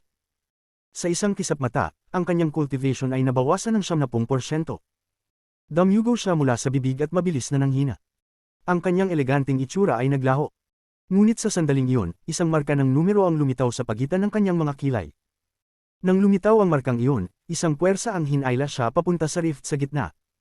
Naiintindihan ko. Ang third step cultivators ay maaaring tumanggi sa puwersang ito, ngunit ang early stage Nirvana Void ang pinakamataas na cultivation level na maaaring pumasok sa Ancient Order Tomb. Katulad ng mga eksena ang naganap sa hamog na kumalat sa daan-daang milyong kilometro. Sa kanlurang bahagi ng hamog, may isang malaking hayop na kasing laki ng isang cultivation planet. Ang Moongazer Serpent. Sa likod nito ay ang matandang lalaki na may yin at yang tato. Tinutok niya ang mga mata sa hamog at agad na napansin ang kaganapan. Bilis niyang bumuo ng seal at itinuro ang kanyang noo. Tatlong bahagi ng kanyang origin soul ang lumipad palabas. Ang mga ito ay pamaron kay Wudong Chan, Jisian Tian, at Moongazer Serpent. Pagkatapos gawin ito, ang mukha ng matandang lalaki ay naging mapatla at mabilis na umatras. Sumigaw siya, Wudong Chan, Jisian Tian, at Moongazer Serpent. Kayong tatlo ay papasok sa Ancient Order Tomb. Biglang dumating ang hamog at ang marka ng numero ay lumitaw sa pagitan ng mga kilay ng Moongazer Serpent at ng dalawa pang kasama, at sila ay hinihila papunta sa hamog. Ang matandang lalaki ay mabilis na umatras palabas ng sakop ng hamog. Pumunta siya sa isang cultivation planet na malayo at nagsimula siyang mag-ensayo. Mayroon ding matandang lalaki na tinawag na Esteemed Great Desolation ng matandang Vermilion Bird na nakasuot ng mga damit na hayop. Tinutok niya ang mga mata sa hamog at nagningning ang mga mata niya. Wala siyang avatar, kaya hindi niya kayang pumasok sa isang pinaliit na cultivation at mag-risgo ng kamatayan. Habang siya ay umatras, ang kanyang kamay ay patuloy na umaabot sa void. Hindi alintana ang layo, palagi niyang hinahawakan ng isang cultivator at itinatapon sila sa hamog. Ang mga cultivators na ito ay namatay ng masakit at naging mga kalansay. Ngunit, ang ikawalong tao ay nanginginig ngunit hindi namatay, at isang marka ng numero ang lumitaw sa kanyang noo. Ang cultivator na ito ay isang matandang lalaki. Ang kanyang mukha ay mapatla, parang matagal na siyang may sakit. Nang lumitaw ang markang numero, isang malamig na kislap ang kumislap sa mga mata ni Esteemed Great Desolation. Isang bahagi ng kanyang origin soul ang sumunod sa matandang lalaki na hinihila, at pumasok sa katawan ng matandang lalaki upang agawin ang kanyang katawan. Ang katawan ng matandang lalaki ay nanginginig at pagkatapos ay nawala sa hamog ng may malungkot na sigaw. Ang mukha ni Esteemed Great Desolation ay naging mapatla at umalis siya mula sa hamog. Ang mga third step cultivator ay gumamit ng kani-kanilang spells ngunit walang epekto. Ang rumbling na hamog ay patuloy na kumalat at kumakalat pa ng walang katapusan. Sa puntong iyon, si Wang Lin ay lumabas mula sa isang distortion sa espasyo. Hindi siya nag-atubiling sumulong, ngunit pagkatapos ng 1,000 talampakan. Lumiit ang kanyang mga mata. Nakita niya ang hamog na gumagalaw papalapit na parang isang dambuhalang alon. Ano ito? Ang sabi ni Wang Lin na nagulat. Habang siya ay tumatakas, naghati siya ng bahagi ng kanyang soul upang mag-fuse sa All-Seer at nagsimula siyang mag-divine. Kinuha niya ang kalkulasyon na ang pagtakas sa direksyong iyon ay makikinabang siya ng malaki. Sa sandaling iyon, ang espasyo sa likod niya ay nagbago at bumagsak, at isang malaking itim na butas ang lumitaw. Lumabas ang matipuno na lalaki, ngunit ang batang babae na hindi namatay ay wala ng kakaibang presensya. Gayunpaman, may isang gray mark na nakatago sa balikat ng matipuno na lalaki. Maliban na lang kung tiningnan ng maigi, mahirap itong makita. Matapos lumabas ang matipuno na lalaki, agad niyang nakita ang bagyo sa harapan niya at ang kanyang ekspresyon ay nagbago. Tila nagatubili siya saglit, ngunit agad siyang sumugod patungo kay Wang Lin. Ang kanyang kanang kamay ay bumuo ng isang seal at mga wolf house ang pumutok sa paligid niya. 8 Direction Extreme Wolf Daw. Ang sigaw ng matipuno na lalaki, at pagkatapos ang espasyo ay ramagasa at 80,000 talampakang malalaking wolves ang lumitaw. Sila ay mabilis na nagmadali patungo kay Wang Lin. Ang mga mata ni Wang Lin ay kumislap at siya ay sumugod na parang meteor. Mabilis siya, ngunit ang hamog ay mas mabilis. Dumating ito ng isang saglit, umaha na parang galit na alon, at agad na nilamon si Wang Lin bago siya tumama sa 8 wolves. Rumble, rumble, rumble. Ang tunog ng pagbagsak ay napapailalim sa mga tunog ng rumble ng hamog, at ang 8 wolves ay naglaho. Ang storm ay ramagasa at nilamon ng matipuno na lalaki, na nagbago ang ekspresyon. Ang matipuno na lalaki ay hindi alam kung ano ang kakaibang hamog na ito, ngunit alam niyang may malakas na puwersa sa loob nito. Mabilis siyang umatras, ngunit huli na siya kumpara sa hamog, kahit na nasa early stage siya ng Nirvana Void at hindi mahina. Sa sandaling ito, isang marka ng numero ang lumitaw sa kanyang noo. Ngunit, isang malungkot na sigaw ang nagmula sa kanyang kanang balikat. Kabanata 1437 Nakakakilabot na bakas. Ang malupit na sigaw ay natabunan ng mga kalabog. Ang batang babae na nakatago sa kanang balikat ng matipuno na lalaki at nagpre-prepare mag-atake kay Wang Lin ay napilitang lumabas. Wala nang pakialam sa kahit anong antas ng cultivation, lahat ng tao ay kailangang dumaan sa pagsubok ng hamog mula sa Ancient Order Tomb. Pati ang mga third step cultivators ay kailangan itong harapin, hindi pa kasama ang batang babaeng mula sa Silang Extermination Clan. Sa sandaling lumabas siya, ang kanyang katawan ay kumilos ng magulo. Agad na nalanta ang kanyang katawan at mabilis siyang kinain ng hamog, hanggang sa maging kalansay na lamang siya. Muling namatay ang babae sa loob ng hamog na ito. Ngunit, pagkalipas ng kanyang kamatayan, hindi natunaw ang kalansay, at mula dito ay lumabas ang kulay abong liwanag. Muling nagsimulang magtubo ang laman mula sa kanyang mga buto, at sa loob lamang ng ilang sandali, ang batang babaeng namatay ay muling isinilang. May takot sa kanyang mga mata. Sa maikling panahon, napatay siya ng plano ni Wang Lin. Habang siya'y nagpapasalamat, tinamaan siya ng hamog at namatay ng hindi nakapagtanggol. Sa 3 buhay niya, 2 na ang nagamit. Ngunit hindi iyon ang sanhi ng kanyang takot. Ang kanyang kinatatakutan ay ang katotohanan na kahit siya'y muling nabuhay, siya ay nasa loob pa rin ng hamog, at ito na ang kanyang huling buhay. Pinapatay ng hamog na ito ang sinuman ng walang bakas. Kung siya ay mabubuhay muli sa loob ng hamog, ang magiging resulta ay, ang kanyang tunay na kamatayan. Ang mukha ng batang babae ay agad na naging mapotla at mabilis siyang umatras habang muling nabubuhay, nagnanais na makalabas ng hamog. Ngunit paano siya makakapantay sa bilis ng hamog? Habang ang kanyang katawan ay muling bumangon, pumasok ang hamog sa kanyang katawan bago pa siya makalayo. Ang kanyang mga mata ay napuno ng despair. Halos immortal ang mga katawan ng Silang Extermination Clan, ngunit ngayon, dama niya ang takot ng kamatayan. Lahat ng ito ay nangyari sa isang saglit. Ang batang babae ay muling napapaligiran ng hamog. Nakaramdam siya ng desperasyon habang dumadaan ang hamog sa kanyang katawan. Ngunit, hindi lang siya namatay, kundi isang walang katapusang buhay ang pumasok sa kanyang katawan at bumuo ng isang numero sa tabi ng kanyang clan mark. Sa maikling sandaling ito, naranasan ng batang babae ang buhay at kamatayan, at basang-basa ang kanyang damit sa malamig na pawis. Bago siya nakabawi, ang puwersa ng pagsipsip ay pumulupot sa kanya. Nagsimula siyang maglaban sa takot habang hinihila siya papasok sa kalaliman ng hamog. Kasama na rin ang matipuno na lalaki mula sa esteemed Heavenly Wolf Clan. Nauna siyang nahila papasok sa hamog bago ang batang babae. Malinaw na nakita ni Wang Lin ang lahat ng ito. Ang kanyang mga mata ay kumislap, at ang eksena ng batang babae na namatay at muling nabuhay ay gumalaw sa kanyang isipan. Napapatay ko na siya dati, at pinatay siya ng kakaibang hamog, ngunit hindi pa rin siya namatay. Ang Silang Extermination Clan, medyo malakas nga. Pero, hindi peking ekspresyon ang ipinakita niya kanina. Ang hitsura ng desperasyon ay nagpakita kung anong nasa isipan niya.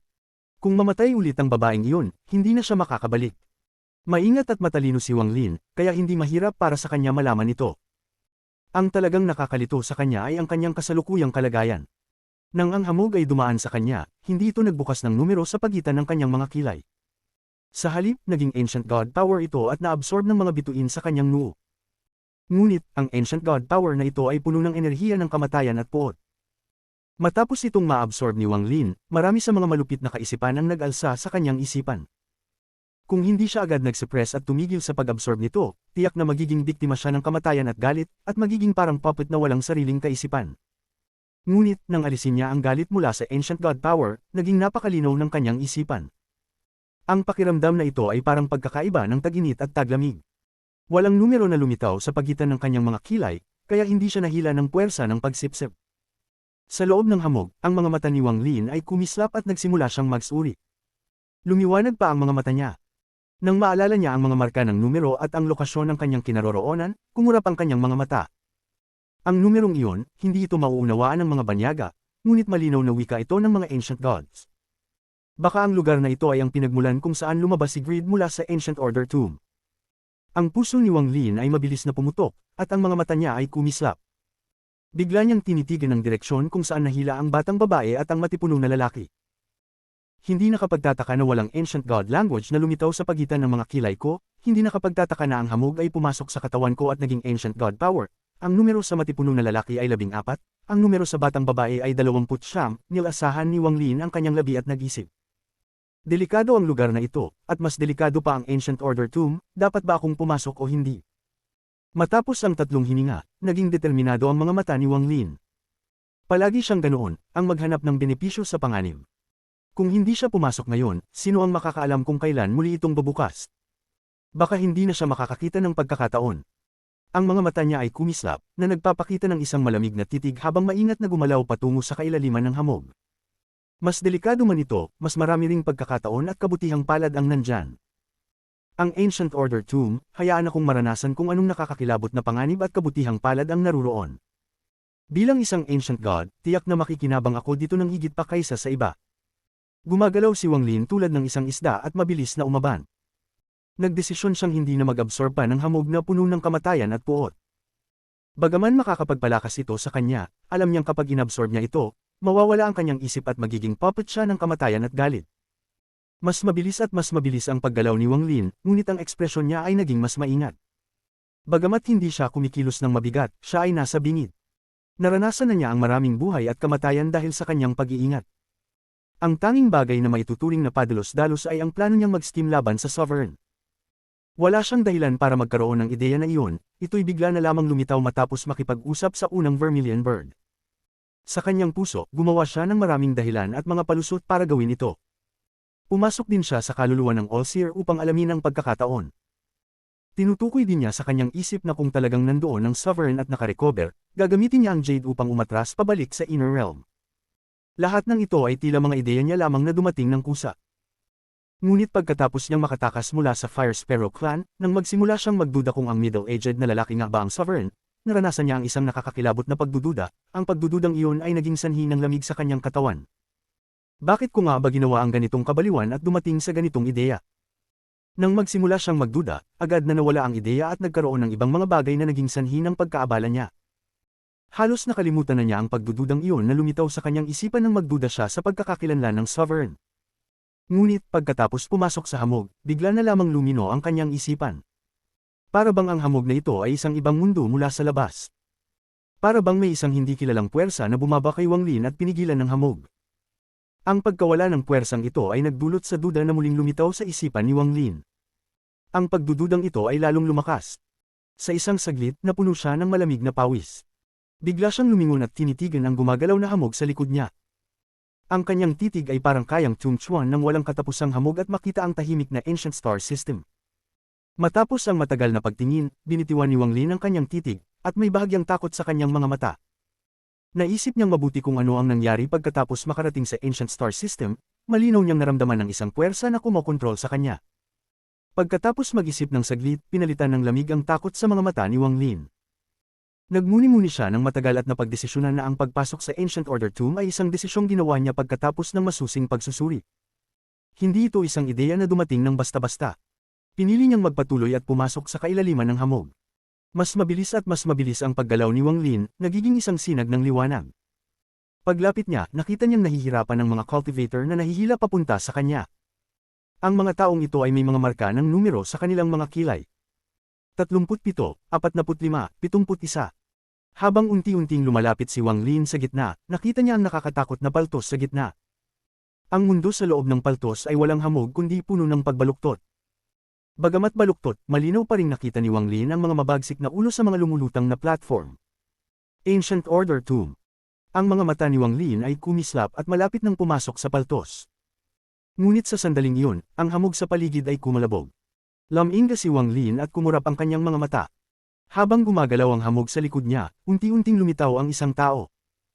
Ang taong ito ay isang middle-aged na iskolar na may hitsurang maganda, parang isang babae.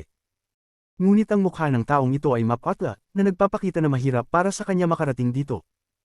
May siyam na kakaibang estatwa na nakapalibot sa katawan ng iskolar. Ang bawat estatwa ay may ibang ekspresyon. Ang mga ito ay nakapalibot sa iskolar at nagbubuga ng dilaw na liwanag na tumulong sa iskolar upang makarating dito. Walang marka ng numero sa mga kilay ng iskolar. Nang makita ng iskolar si Wang Lin, ang kanyang pagod na mukha ay nagpakita ng pagkabigla. Bagamat mukhang normal si Wang Lin, isang shockwave ang bumangon sa kanyang puso. Alam niya kung gaano kalakas ang hamog, ngunit nakarating pa rin ang taong ito dito. Hindi nagsalita si Wang Lin bago lumingon at pupuntang pumasok sa Ancient Order Tomb. Ka-cultivator, maaari mo ba akong tulungan? Isang napakagandang boses ng babae mula sa Scholar. Sa Ancient Star System, sa isang walang hanggan na domain ng mga bituin, may isang dambuhalang palasyo na lumulutang sa kalawakan. Ang domain ng bituin na ito ay tila nakatago, at wala ni isa mang makakakita nito. Ang palasyo ay madilim, tanging ilang kandila ang nag-aalab, na nagbibigay ng malumanay na tunog ng pagkakaputok. Sa pamamagitan ng liwanag ng mga kandila, makikita ng bahagya ang isang balon na may tubig sa loob.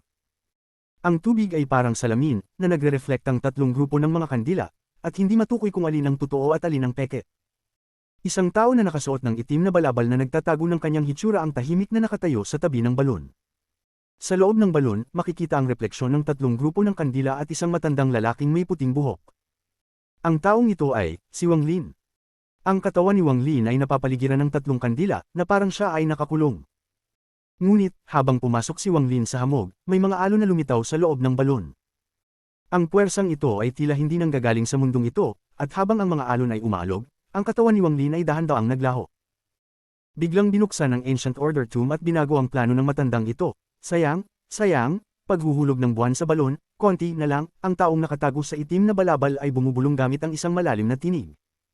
Itinaas niya ang kanyang kanang kamay, ipinakita ang mga tuyong, manipis na mga daliri, at tinutok ito sa ibabaw ng tubig. Kabanata 1438 Ikatlong nakakatandang kapatid, ikaapat na nakababatang kapatid. Habang ang daliri ng matandang lalaki sa itim na balabal ay malapit ng dumampi sa ibabaw ng tubig, isang nakakasilaw na asul na liwanag ang sumabog mula sa tubig. Sa isang kisap mata, ang asul na liwanag ay pumuno sa tubig at sumalubong sa daliri. Walang ingay, ngunit isang alon ang kumalat mula sa lugar kung saan nagtagpo ang daliri at ang asul na liwanag. Ang shockwave ay tumama sa itim na balabal ng matanda at nagdulot ito ng pag-alon. Maari kong kalimutan ang fishing the moon in the well na marka na iniwan mo sa kanya. Pero kung papatayin mo siya, sa tingin ko. Isang kalmadong boses ang lumabas mula sa asul na liwanag, at matapos mag-pause, nagpatuloy ito. Magkikilos ako. Ang matandang lalaki sa itim na balabal ay nag-isip saglit at saka dahan-daw ang nagsalita gamit ang isang magaspang na boses, hindi ka ang katapat ng matandang ito. Pwede kong pasamain pa ang iyong mga sugat. Ang boses mula sa loob ng asul na liwanag ay nanatiling kalmado. Hindi nagsalita ang matandang lalaki sa itim na balabal. Matapos ang isang mahaba-habang oras, nagbuntong hininga siya at nagsalita gamit ang magaspang na tinig. May kasunduan tayo. Dati, hiningi mo sa akin na kumilos, at kumilos na ako. Huwag mong kalimutan na ikaw ay isa sa 5 Panginoon ng Ancient Star System.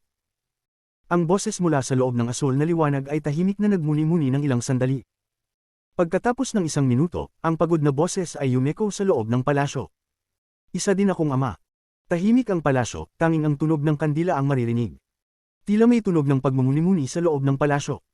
Pwede lang itong 1 beses, ang matandang lalaki sa itim na balabal ay humarap at pumasok sa kailaliman ng palasyo. Ang asul na liwanag sa loob ng balon ay dahan-daang naglaho. Fellow cultivator, maaari mo ba akong tulungan? Sa labas ng rift papunta sa Ancient Order Tomb, malalim sa hamog, hindi huminto ni isang saglit ang hakbang ni Wang Lin dahil sa mga salitang ito o sa magandang boses. Parang hindi siya nakarinig at hindi pinansin ang mga salitang iyon. Ang katawan niya ay naging isang sinag ng liwanag at pumasok sa rift. Ang mundo sa paligid niya ay naging baluktot nang pumasok si Wang Lin sa rift. Para bang nawala siya ng walang bakas sa harap ng kalmado at matandang iskolar. Nawala siya sa rift papunta sa Ancient Order Tomb. Hindi isang bata si Wang Lin at hindi siya ganoong kainteresado. Hindi siya tutulong sa isang tao nang hindi alam kung sino ito. Ang babaeng mukhang isang matandang iskolar na nakarating dito sa pamamagitan ng lakas, ibig sabihin, ang kanyang kultibasyon ay nakakatakot. Hindi nais ni Wang Lin na makipag-ugnayan sa ganitong uri ng tao nang walang dahilan. Kahit na nag-alok siya ng maraming benepisyo kapalit ng tulong, hindi pa rin tutulong si Wang Lin at magpapatuloy ng walang pag-aalinlangan. Sa ngayon, ang kanyang isipan ay sobrang linaw. May maliit na pagkakaiba sa kanya ngayon at sa kanya bago siya pumasok sa hamog. Ngunit ang pagkakaibang iyon ay nagbigay sa kanya ng pakiramdam ng panganib. Habang iniisip niya ang lahat ng mga hakbang na ginawa niya sa Ancient Star System, lalo niyang naramdaman na hindi siya ang kanyang sarili kundi may isang makapangyarihang puwersa na pumasok sa kanyang katawan, tahimik na kumokontrol sa kanyang mga iniisip, bilang resulta, siya ay nagulat at naging mas maingat. Tuluyan niyang pinabayaan ng matandang iskolar. Nang makita ng matandang iskolar ang kakaibang kabataan na umalis matapos magsalita, siya ay nagkunot ng noo. Bagamat ang Ancient Order Tomb ay hindi hihigit sa 1,000 talampakan ng layo, kahit na may malakas siyang kultibasyon at mga yaman, hanggang doon lamang siya nakarating. Hindi na siya nakagalaw pa. Nang makita ang hamog na lalong lumalakas, nagbuntong hininga ang matandang iskolar. Mukhang hindi ko kayang pumasok sa Ancient Order Tomb gamit ang aking orihinal na katawan. Ang batang iyon ay walang marka sa gitna ng kanyang noo. Ang pagkakakilanlan ng taong ito ay labas sa aking inaasahan. Maliban kay Tuo Sen, siya marahil ang isa pang sinaunang Diyos na pumatay sa avatar ng ikapitong nakababatang kapatid. Ang mga mata ng matandang iskolar ay kumislap at ang kanyang kamay ay bumuo ng isang seal. Liwanag ang nagmula sa siyam na estatwa sa paligid niya. Habang ipinapaikot ang kanyang kamay, ang liwanag mula sa mga estatwa ay naging mas maliwanag at nilubog ang kanyang katawan. Pagkalipas ng ilang sandali, isang babae ang lumabas mula sa liwanag. Siya ay labis na maganda, may mahabang buhok na umaabot hanggang sa kanyang bewang. Nakaputi siya at bahagyang transparent. Malinaw na makikita ang siyam na sinag ng liwanag na umiikot sa loob ng kanyang katawan. Paglabas ng babae, ang hamog ay damaloy sa kanyang katawan, at isang mahina na marka ang lumitaw sa pagitan ng kanyang mga mata. Habang humihingal, isang hakbang ang ginawa ng babae at pumasok siya sa rift na patungo sa Ancient Order Tomb na nasa 1,000 talampakan ng layo. Pagpasok niya, ang liwanag sa loob ng hamog ay naglaho. Ang mukha ng matandang iskolar ay naglaho ng kulay at mabilis siyang umatras. Habang umaatres, bulong niya, ang maaari ko lang ipadala ay ang aking avatar. May mga palatandaan ng fishing the moon in the whale sa katawan ng maliit na sinaunang Diyos na iyon. Maliban sa kanya, wala nang ibang makakagamit ng spell na iyon sa Ancient Star System. Matagal nang wala ang ikatlong nakakatandang kapatid at ikawalang nakababatang kapatid. Ang ikalawang nakakatandang kapatid ay may katuwang na. Pati na rin ang Fox na ikaapat na nakababatang kapatid ay walang takot na ninanakaw si Tuo Sen. Ang ikalimang nakababatang kapatid ay kinuha ang katawan na iyon at sumusunod sa parehong landas ni Dao Master Blue Dream. Kung hindi ako makahanap ng katuwang, mukhang maiiwan ako. Ang matandang iskolar ay patuloy na umalis, lumalayo. Pagkadating ng oras na malapit ng lumabas ng hamog, biglang tumigil ang matandang iskolar at tuminag sa malayo. Ang hamog ay nagwawala sa malayo at isang angal ang narinig papunta sa kanya. Isang matinding aura ang sumunod dito, at ang angal ay may kasamang bahid ng kabaliwan. Kahit hindi mo ako tinanong, pupunta pa rin ako dito. Isang babaeng walang kwenta, tumahimik ka na. Tumahimik ka. Tumahimik. Isang tawa na parang nakakaapekto sa puso ang umalingaw sa loob ng angal. Ang tawang ito ay puno ng tukso, parang isang mahika. Huwag na nating pag-usapan pa, ngunit mas lalo kang nagiging baliw, mas gusto kita, mas masaya akong makasama ka kaysa sa walang kwentang Celestial Sovereign. Isang saglit ang lumipas at isang napakalaking hugis ang lumabas mula sa hamog. Ang hugis na ito ay sobrang laki, para itong isang planeta ng cultivation. Gayunpaman, ang katawan nito ay mabilis na lumiit habang ito ay sumusulong. Si Tuo Sen ito. Sa oras na ito, ang mga mata ni Tuo Sen ay puno ng dugo, na parang siya ay baliw, at ang kanyang mukha ay masungit. Gumagalaw siya ng may matinding puwersa at malapit nang dumaan sa harap ng matandang iskolar. Iyan ba ang laging malamig na ikatlong nakakatandang kapatid? Baka hindi mo kayang pumasok sa Ancient Order Tomb kahit na may cultivation ka, ikatlong nakakatandang kapatid. Ang isang nakakaakit na boses ay dahan-daw ang lumabas mula sa mga mata ni Tuo Sen. Ang matandang iskolar ay ngumisi at mabilis na umatras sa gilid. Isang boses ang dahan-daw ang lumipad patungo sa kanya. Humizi, mahirap baguhin ang iyong personalidad. Naamoy ko ang iyong nakakasulasok na aura mula sa malayo. Hindi ko kayang makipagsabayan sa banal na birhen ng Heavenly Dao Sect. Naniniwala akong ikaw ay birhen pa hanggang ngayon. Ikaw ay nahuli ng Celestial Sovereign at pinalaki upang maging isang perpektong pagan. Ngunit ang matandang nilalang na iyon ay hindi pinalad na magtamasa nito, at nakinabang pa ang ibang tao. Hindi ko alam kung sino ang kukuha nito. Ang nakakaakit na boses ay tila hindi nagmamalasakit, at pagkatapos ay nawala kasama ang hugis ni Tuo Sen. Nagkaroon ng malamig na kislap sa mga mata ng iskolar na nakaputi, at pagkatapos ay mabilis siyang umalis na may malamig na ungol. Pagkapasok ni Wang Lin sa rift ng Ancient Order Tomb, naramdaman niya ang isang puwersa ng teleportasyon. Bago pa siya makakita ng malinaw sa kanyang paligid, umatras siya ng ilang talampakan at nagsimulang magningning ang liwanag. Isang liwanag na anino ang bumalot sa kanyang katawan. Ito ay ang kanyang pag-iingat. Pagkatapos ng lahat, ito ay ang Ancient Order Tomb. Gayun din, maraming tao ang pumasok bago siya, kaya kailangan niyang maging maingat. Habang lumabas si Wang Lin, narinig niya ang isang malakas na pagsabog at isang matinding puwersa ang tumama sa kanyang katawan. Tumama ito sa liwanag na anino sa paligid ni Wang Lin. Sa kabutihang palad, ang personalidad ni Wang Lin ay nagbigay daan upang gamitin niya ang Light Shadow Shield bago ang ambush. Ang atake ay naibalik ng Light Shadow Shield. Isang malalambot na daing ang umalingaw at mabilis na umatras ang isa. Ang lahat ng ito ay nangyari sa isang kisap mata. Pagkapasok ni Wang Lin sa rift, isang tao ang sumubok mag-atake, ngunit agad itong umatras. Sa oras na ito, malinaw na nakita ni Wang Lin ang kanyang paligid. Ang lugar na ito ay iba mula sa nakikita niya sa labas. Halos magkapareho, ngunit hindi ito parehong lugar. Maliwanag na nang pumasok sila sa rift, ang bawat isa ay na-teleport sa magkaibang lugar. Ang langit ay madilim at ang lupa ay napapalibutan ng makapal na hamog. Ang hamog ay parang isang dagat, hindi masukat. Minsan ay may lumilitaw na napakalaking itim na butas na parabang naghihintay na sumipsip ng isang bagay. Maraming plataporma ang nakalutang sa hangin, bawat isa ay may ulo sa ibabaw. Maraming plataporma, at wala itong katapusan. May isang matandang lalaki na nakasuot ng dawist robe na mabilis na umaatras. Ang kanyang mukha ay mapatla at dugo ang dumadaloy mula sa gilid ng kanyang bibig. Tinitingnan niya si Wang Lin na may takot sa kanyang mga mata. Siya ang taong sumubok mag-atake. May mga dosenang cultivator sa langit, at lahat sila ay nagulat. Nang dumaan ang tingin ni Wang Lin, lahat sila ay kusa na umatras. Ang amoy ng dugo ay nakapalibot sa lugar. Agad na tinasa ng mga mata ni Wang Lin na nagsaanib puwersa ang mga tao. Sila ay umatake sa mga cultivator na bagong dating at nananatiling naguguluhan at natatakot. Pumatay ng iba para magnakaw ng mga yaman. Mas malayo, may mga scattered na cultivator na sumusubok mag-akyat sa mga plataporma. Gayunpaman, may kakaibang puwersa sa paligid ng mga plataporma, at anuman ang kanilang mga spells, hindi nila kayang pumasok. Sa isang sulyap, halata na mayroong daan-daang cultivators dito. Gayunpaman, masyadong malaki ang lugar kaya hindi ito pakiramdam na masyadong masikip. Kabanata 1439 Emosyonal na wika, pagkalaglag ng kalamidad.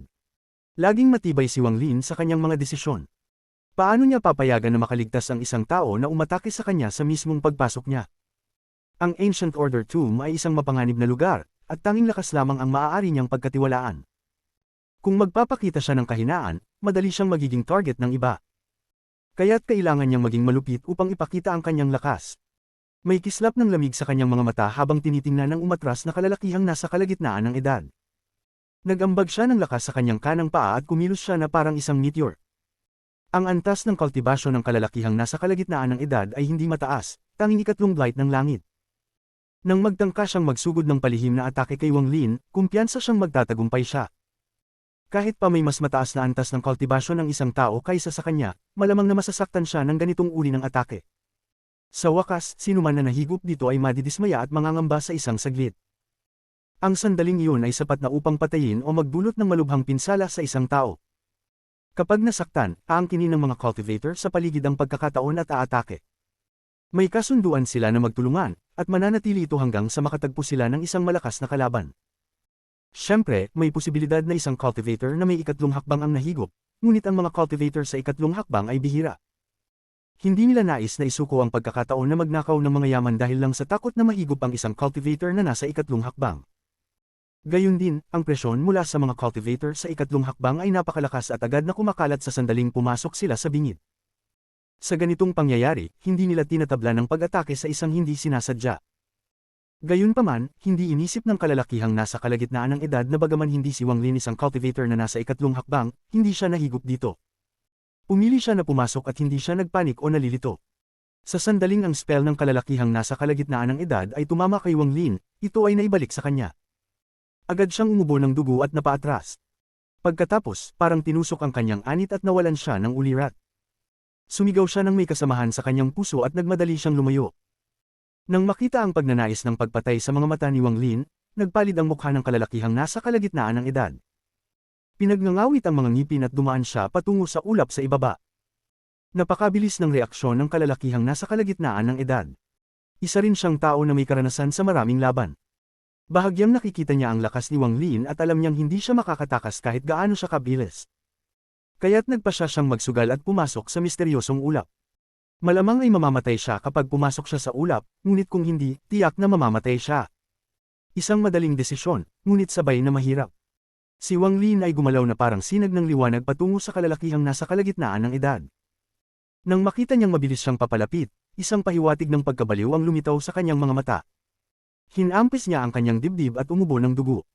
Ginamit niya ang blood escape na labis siyang nasaktan at nagmadali pababa patungo sa ulap. Halos pumasok siya sa ulap. Talaga namang isang matinding karakter. Ang mabilis na pagsusuri at matibay na pagkilos ng isa ay nagpapakita na karapat-dapat siya sa kanyang cultivation sa ikatlong blight ng langit. Gayunpaman, inatake niya ang isang tao na hindi niya dapat inaatake, at ngayon ay haharapin niya si Wang Lin. Hindi niya ipinakita ang kanyang stop spell o ang blood sword upang patayin ang kalalakihang nasa kalagitnaan ng edad bago siya makapasok sa ulap. Ang mga ito ay hindi basta-basta ipapakita ni Wang Lin.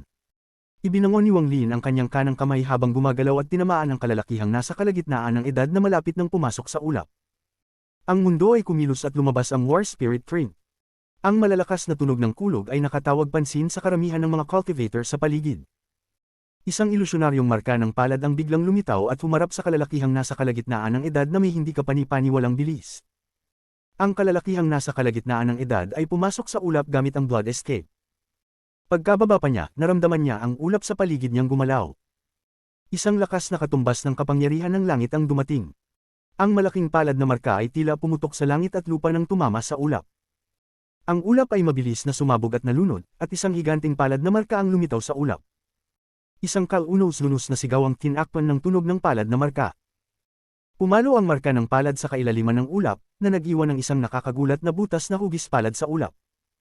Isang maliit na ulap ng dugo at pinagmulan ng kaluluwa ang naglaho sa ulap. Ang kalalakihang nasa kalagitnaan ng edad ay tinusok ng palad na marka at namatay. Isang simpleng pagtaas ng kamay at may namatay na tao, nag-iwan lamang ng butas sa ulap. Bagamat ang butas ay nagbabalik, malinaw pa ring nakikita ito ng mga cultivator sa paligid. Hindi takot ang mga mata ng marami sa mga cultivator, ngunit naging maingat sila. May ilan pang mga nag-iisip habang tinitingnan si Wang Lin. Pakiramdam nila ay medyo pamilyar ang mukha ni Wang Lin, parang nakita nila siya dati. Sa likod ng isa sa mga lumulutang na platform sa kalayuan, may isang batang babae na may suot na pula at may mahinang titig. Siya ay ang babae mula sa Silang Extermination Clan na may isang buhay na lamang. Naiwan siya mula sa lalaking matipuno mula sa esteemed Heavenly Wolf Clan. Ipinasok siya sa isang hindi kilalang lugar, ngunit ang babae ay ipinadala sa parehong lugar ni Wang Lin. Tahimik ang ekspresyon ni Wang Lin at isang hakbang ang ginawa niya. Hindi nagtagal, narating niya ang isang lumulutang na platform na may taas na 10,000 talampakan. Nandoon ang isang napakabigat na ulo, at ang mga mata nito ay bukas, puno ng galit at pagtanggi. May isang malaking butas ng dugo sa gitna ng noo. Ang marka nito ay tinanggal ng isang tao. Gayunpaman, hindi na kailangan pang tingnan ng marka, naramdaman ni Wang Lin na ang ulo na ito ay nagmula sa isang sinaunang Diyos. May isang bandila na may taas na 30 talampakan na itinusok sa lupa sa harap ng ulo. Hindi gumagalaw ang bandila, na parang walang buhay sa loob nito. Sa kanyang malapitang pagmamasid, naramdaman ni Wang Lin ang puwersang nagtutulak palabas dito. May protektibong puwersa na pumipigil sa pagpasok ng sinuman. Habang nagmamasid siya, nagbago ang ekspresyon ni Wang Lin at tumingin siya sa langit. Isang kislap ng liwanag ang lumitaw at may isang tao na teleported. Nang makita ang kabiguan ng sneak attack kay Wang Lin at ang pagpatay sa umaatake, ang mga cultivator sa langit ay naging maingat. Hindi na nila pinilit maglunsad ng sneak attack. Isang babae na may suot na puti ang lumitaw. Ang kanyang itim na buhok ay nakalaylay sa kanyang balikat at umaabot sa ibaba ng kanyang baywang. Ang kanyang mukha ay maganda ngunit malamig na malamig. Ang kanyang paglitaw ay nagdulot ng pagka-shrink ng mga mata ni Wang Lin. Ang kanyang itsura ay halos pareho sa kalalakihang nasa kalagitnaan ng edad na nakita niya sa labas ng bingit. Nakita rin ng babae sa puti si Wang Lin. Sa sandaling magtagpo ang kanilang mga mata, isang nakakagulat na pagbabago ang naganap sa loob ng Ancient Order Tomb. May mga malalakas na tunog mula sa madilim na kalangitan. Para bang may isang ungol na nagmumula sa malayo. Ang ulap na bumubuo sa mundo ay nagsimulang mag-rumble ng malakas, na parang maraming dragon ang nagngangalit sa ibaba. Ang buong mundo ay parang isang lihim na silid kung saan aksidenteng nabuksan ang bintana.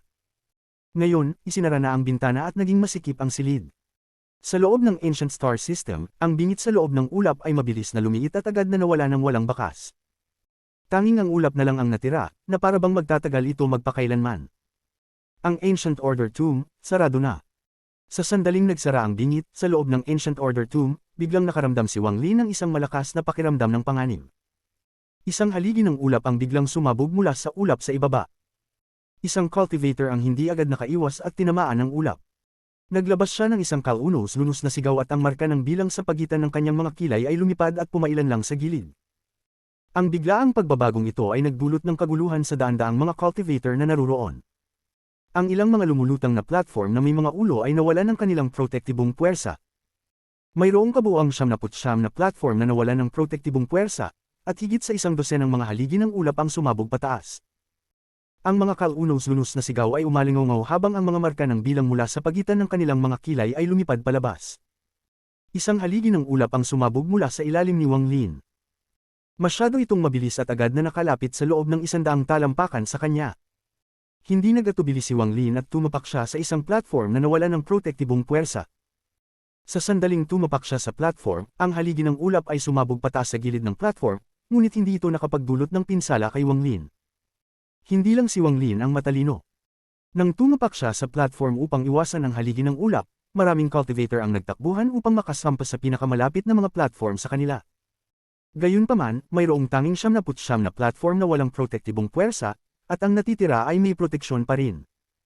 Mayroong daan-daang platform dito, kaya't hindi maiiwasan na maraming platform ang makakaroon ng maraming tao.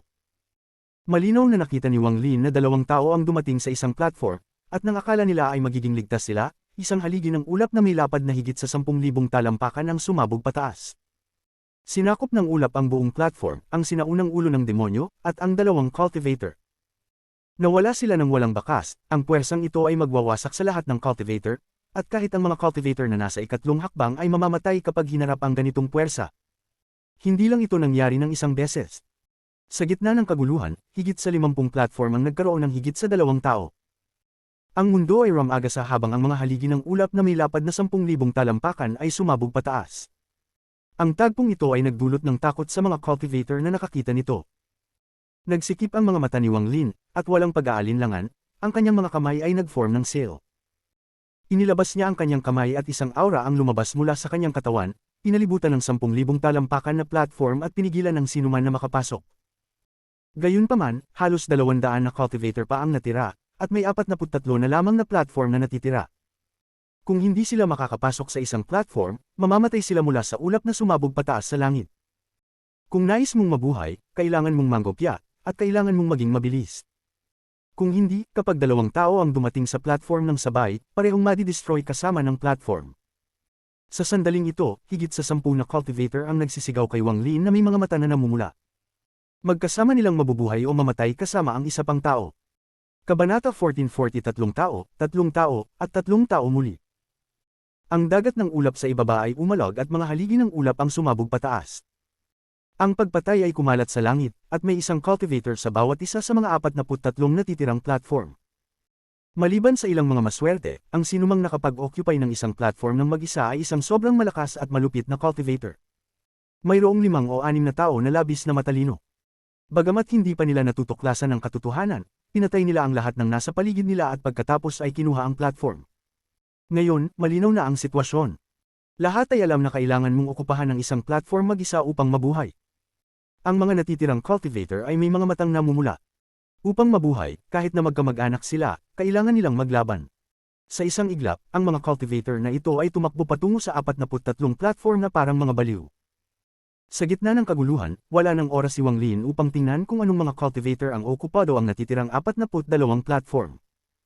Ang kanyang kamay ay nag-form ng seal at gumawa siya ng isang air curtain upang harangan ng higit sa 100 tao na nagmamadaling dumating sa kanya. Ang may pinakamataas na cultivation level sa mga 10 cultivator ay isang matandang lalaki sa ika-4 na antas ng Heaven's Blight. Ang iba ay mas mahina, ngunit kahit ang pinakamahina sa kanila ay nasa huling yugto ng Nirvana Cleanser.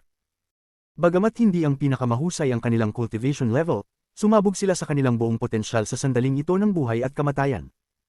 Marami rin sila, at tumatakbo patungo sa platform ni Wang Lin mula sa lahat ng direksyon. Isang malakas na tunog ng pagsabog ang narinig at ang mga spell ng mga cultivator na ito ay tumama sa air curtain na ginawa ni Wang Lin. Nagsimulang mag-alog at mag-distort ang air curtain. Ang mga cultivator na ito ay nagsimula ng mag-atake ng parang mga baliw at naglabas pa ng mga yaman. Lumalaban sila para sa bawat segundo ng oras. Isang kislap ng puot ang kumislap sa mga mata ni Wang Lin. Nagbuga siya ng malamig na hininga at ang kanyang kanang kamay ay nag-form ng seal. Pagkatapos ay inabot niya ang kanyang kamay at isang napakalaking palad ang dumaan. Habang ang palad ay umiikot, bumuo ito ng isang malaking vortex. Ang tunog ng kulog ay umalingaw at karamihan sa higit sa 100 ng cultivator na nais sumampo sa platform ay napabalik, nagsusuka ng dugo habang tinutulak pabalik. Ang dagat ng ulap ay umalog at mga malalaking haligi ng ulap ang sumabog pataas. 12 ng tao, kabilang ang mga cultivator sa labas ng platform ni Wang Lin at ang iba pang mga cultivator na nakikipaglaban para sa platform, ay namatay dahil sa ulap. Ang amoy ng dugo ay pumuno sa lugar at ang mga kaunos-lunos na sigaw ay umalingaw. Dahil dito, ang mga cultivator na hindi pa nakakasampa sa platform ay nagwala. Lahat sila ay nagsisigaw at tumakbo patungo sa platform na parang mga baliw. Matapos mamatay ang ilan sa higit sa 100 cultivator, 9 na lang ang natira. Ang kanilang mga mata ay namumula habang tumatakbo patungo kay Wang Lin muli. Ang iba't ibang mga yaman at spell ay kumikislap sa kanilang harapan habang tinatamaan nila si Wang Lin. Isang kislap ng lamig ang kumislap sa mga mata ni Wang Lin at humakbang siya paaban. Sa isang kisap mata, tumayo siya sa harap ng isang lalaking nasa kalagitnaan ng edad. Ang lalaking ito ay may malupit na ekspresyon at sa sandaling dumating si Wang Lin, binuka niya ang kanyang bibig. Isang maliit na espada ang lumabas at tumama kay Wang Lin. Ang lalaking nasa kalagitnaan ng edad ay nasa unang antas ng Heaven's Blight. Nang lumabas ang maliit na espada, ang kanang kamay ni Wang Lin ay mas mabilis at tumama sa pagitan ng noo ng lalaki. Ang pinagmulan ng enerhiya ay nagdagsa sa katawan ng lalaki at siya ay bumagsak habang ang kanyang pinagmulan na kaluluwa ay nawala.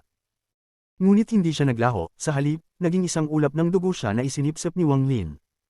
Lahat ng ito ay nangyari sa isang kisap mata. Matapos patayin ni Wang Lin ang lalaki, tumapad siya sa gilid at madaling iwasan ang paparating na lumilipad na espada. Sa isang kisap mata, nakatayo siya sa likod ng isang matandang lalaking may puting buhok. Walang pagkabahala, ang kanyang kaliwang kamay ay mabilis na inihagis pasulong at tumama sa likod ng matandang lalaki. Gusto sanang lumingon ng matandang lalaki, ngunit ang kanyang katawan ay nanginginig at siya ay sumabog sa isang ulap ng dugo na isinipsip ni Wang Lin. Pinahid ni Wang Lin ang kanyang mga labi at ang kanyang katawan ay kumikislap. Nang magbalik siya, tumayo siya sa tabi ng isang batang lalaki. Ang batang lalaki ay may maputlang mukha at umatras ng walang pag-aalinlangan. Pagkatapos ay nag-form siya ng seal gamit ang kanyang mga kamay at dumura ng dugo. Ang dugo ay naging isang malaking dagwang kalansay na pumuputok ng isang sigaw habang sinusubukang lumunin si Wang Lin. Hindi umiwas si Wang Lin, tumakbo siya direkta patungo sa batang lalaki. Nang makita ang dugong kalansay na tumatakbo sa kanya, isang misteryosong liwanag ang kumislap sa kanyang mga mata at siya ay humiyaw. Kahit na ang ulap ay rumaragasa at maraming mga cultivator ang naglalaban, ang sigaw ni Wang Lin ay lumakas sa lahat, pinalitan ng lahat ng iba pang tunog. Ang dagwang kalansay ay sumabog at tinamaan ng malakas na sigaw, at ito ay naglaho. Hindi nakaiwas ang batang lalaki at tinamaan ng sigaw. Para bang ang katawan niya ay naging alikabok at siya ay naging isang ulap ng dugo. Malinis na pinatay ni Wang Lin ang 3 tao. Gayunpaman, hindi tumigil ang pagpatay. Bagamat ang mga natirang 6 ay nakakita ng lahat ng ito, kung sila ay umatras, nangangahulog ang kamatayan. Kailangan nilang agawin ang platform. Pinagpitagan nila ang kanilang mga ngipin at tumakbo patungo sa platform na iniwan ni Wang Lin. Mga tanga na naghahanap ng kamatayan. Malamig na sinabi ni Wang Lin. Kung ang 6 sa kanila ay umalis, pinayagan na sana niya silang makaalis. Ngunit hindi susuko ang mga ito. Humakbang si Wang Lin at ipinuint ang kanyang kanang kamay 3 beses. Sa isang iglap, mahigit 10 milyong sinag ng enerhiya ng espada ang lumabas mula sa kanyang kanang kamay. Ang mga sinag ng enerhiya ng espada ay nahati sa 3 bahagi at tumama sa 3 pinakamabilis na tao. Sa 3 ito, mayroong 2 lalaki at 1 babae. Masyadong mabilis ang mga sinag ng espada, at sa isang kisap mata, sumara na ito. Ang isa sa mga lalaking nasa kalagitnaan ng edad ay nagpakita ng isang malupit na ekspresyon at yumuko ang katawan sa isang kakaibang galaw. Pagkatapos, inabot niya ang kanyang kamay sa kawalan at bigla niyang itinulak ang kanyang kamay pataas habang ang mga sinag ng espada ay malapit na. Isang purple na liwanag ang lumitaw sa harap ng lalaking nasa kalagitnaan ng edad upang harangan ang papalapit na mga sinag ng espada. Ang tunog ng kulog ay umalingaw at ang lalaking nasa kalagitnaan ng edad ay nagsuka ng dugo habang siya ay tinutulak pabalik. Ang mga sinag ng espada ay mabilis na pumasok sa kanyang katawan, dahilan upang magdulot ito ng panginginig at pagkatapos ay sumabog. May isa pang babaeng nasa kalagitnaan ng edad, nais din niyang umiwas, ngunit may maputlang mukha. Bagamat hindi mataas ang kanyang cultivation level, siya ay sobrang bilis, kung hindi ay hindi siya makarating bago ang iba. Agad niyang iniiwasan at gumalaw ng kalahating katawan sa gilid. Isang malakas na tunog at ang kanyang kanang balikat ay sumabog, ngunit nakaiwas siya sa kamatayan. Ang mga sinag ng espada ay dumaan sa kanya at tumama sa isang malupit na cultivator sa likod niya. Agad na namatay ang cultivator na iyon. Sa 3 ito, isa ang namatay at isa ang nasugatan. Ang huling tao ay ang matandang lalaking nasa ika-4 na Heaven's Blight. Ang kamay ng matandang lalaki ay nag-form ng seal at 9 na itim na dragon ang lumitaw sa paligid niya. Ang mga dragon ay umatungal at mabilis na umikot sa paligid niya. Ang mga sinag ng espada ay bumangga sa mga dragon at ang matandang lalaki ay tinulak pabalik ng mabilis. Habang siya ay tinutulak pabalik, hinawakan niya ang isang cultivator sa tabi niya at ginamit ang cultivator bilang panangga. Ang mga sinag ng espada ay pumasok lahat sa katawan ng cultivator at pinayre siya. Matapos patayin ni Wang Lin ang 3 tao, agad na pinatay pa niya ang 3 iba sa isang kisap mata. Sa sandaling ito, 3 tao na lang ang natira. Ang puti niyang damit ay puno ng mga pulang mantsa. Bumangon siyang muli sa platform. Pagkatapos ay tiningnan niya ang 3 at malamig na sinabi, umalis. Ang babaeng cultivator na nawala ng kanang braso ay labis na mapotla. Bagamat nakakatakot ang kamatayan, ang takot na nararamdaman niya ngayon ay mas malakas pa kaysa sa takot ng kamatayan. Ang batang lalaking may puting buhok ay parang isang di matalo na bundok. Ayaw niyang mamatay, kaya't kailangan niyang umatras at kumuha ng isa pang platform. Ang matandang lalaking nasa ika-4 na Heaven's Blight ay mapotla rin at agad na umatras. Hinggil sa huling tao, siya ay may pinakamababang cultivation level at pinakamabagal, kaya't naiiwasan niya ang atake ni Wang Lin. Siya ay natatakot ng sobra at mabilis na umatras. Ang tunog ng kulog ay umalingaw habang isang haligi ng ulap ang sumabog pataas, dahilan upang ang 6 na cultivator na tumapak sa platform ay agad na mamatay. Hindi pa natapos. Isang haligi ng ulap ang lumitaw sa ilalim ng isa pang platform at winasak ito. Sa loob ng maikling panahon, tanging 28 sa 43 platform ang natira. Ang daan-daang cultivator na walang platform ay nabawasan na lamang sa mas mababa sa 80 tao. Habang si Wang Lin ay nakatayo sa platform, malamig niyang tiningnan ang paligid. Wala ni isa mang cultivator ang naglakas loob na lumapit sa kanya, dahil sapat na ang kanyang pagpatay kanina upang magdulot ng takot sa kanila. Habang ang mga mata ni Wang Lin ay dumaan, nakita niya ang babae mula sa Silang Extermination Clan. Siya ay okupado ang isang platform at nakaupo doon na may liwanag na kumikislap sa pagitan ng kanyang mga kilay. Ang magaan na liwanag na ito ay bumabalot sa platform, at anuman ang atake mula sa mga cultivator, ang liwanag ay twisting ngunit hindi bumagsak. Maliban sa batang babae na ito, may 5 tao pang nahuli ang atensyon ni Wang Lin. Ang unang tao ay ang babaeng may mahabang buhok na puti.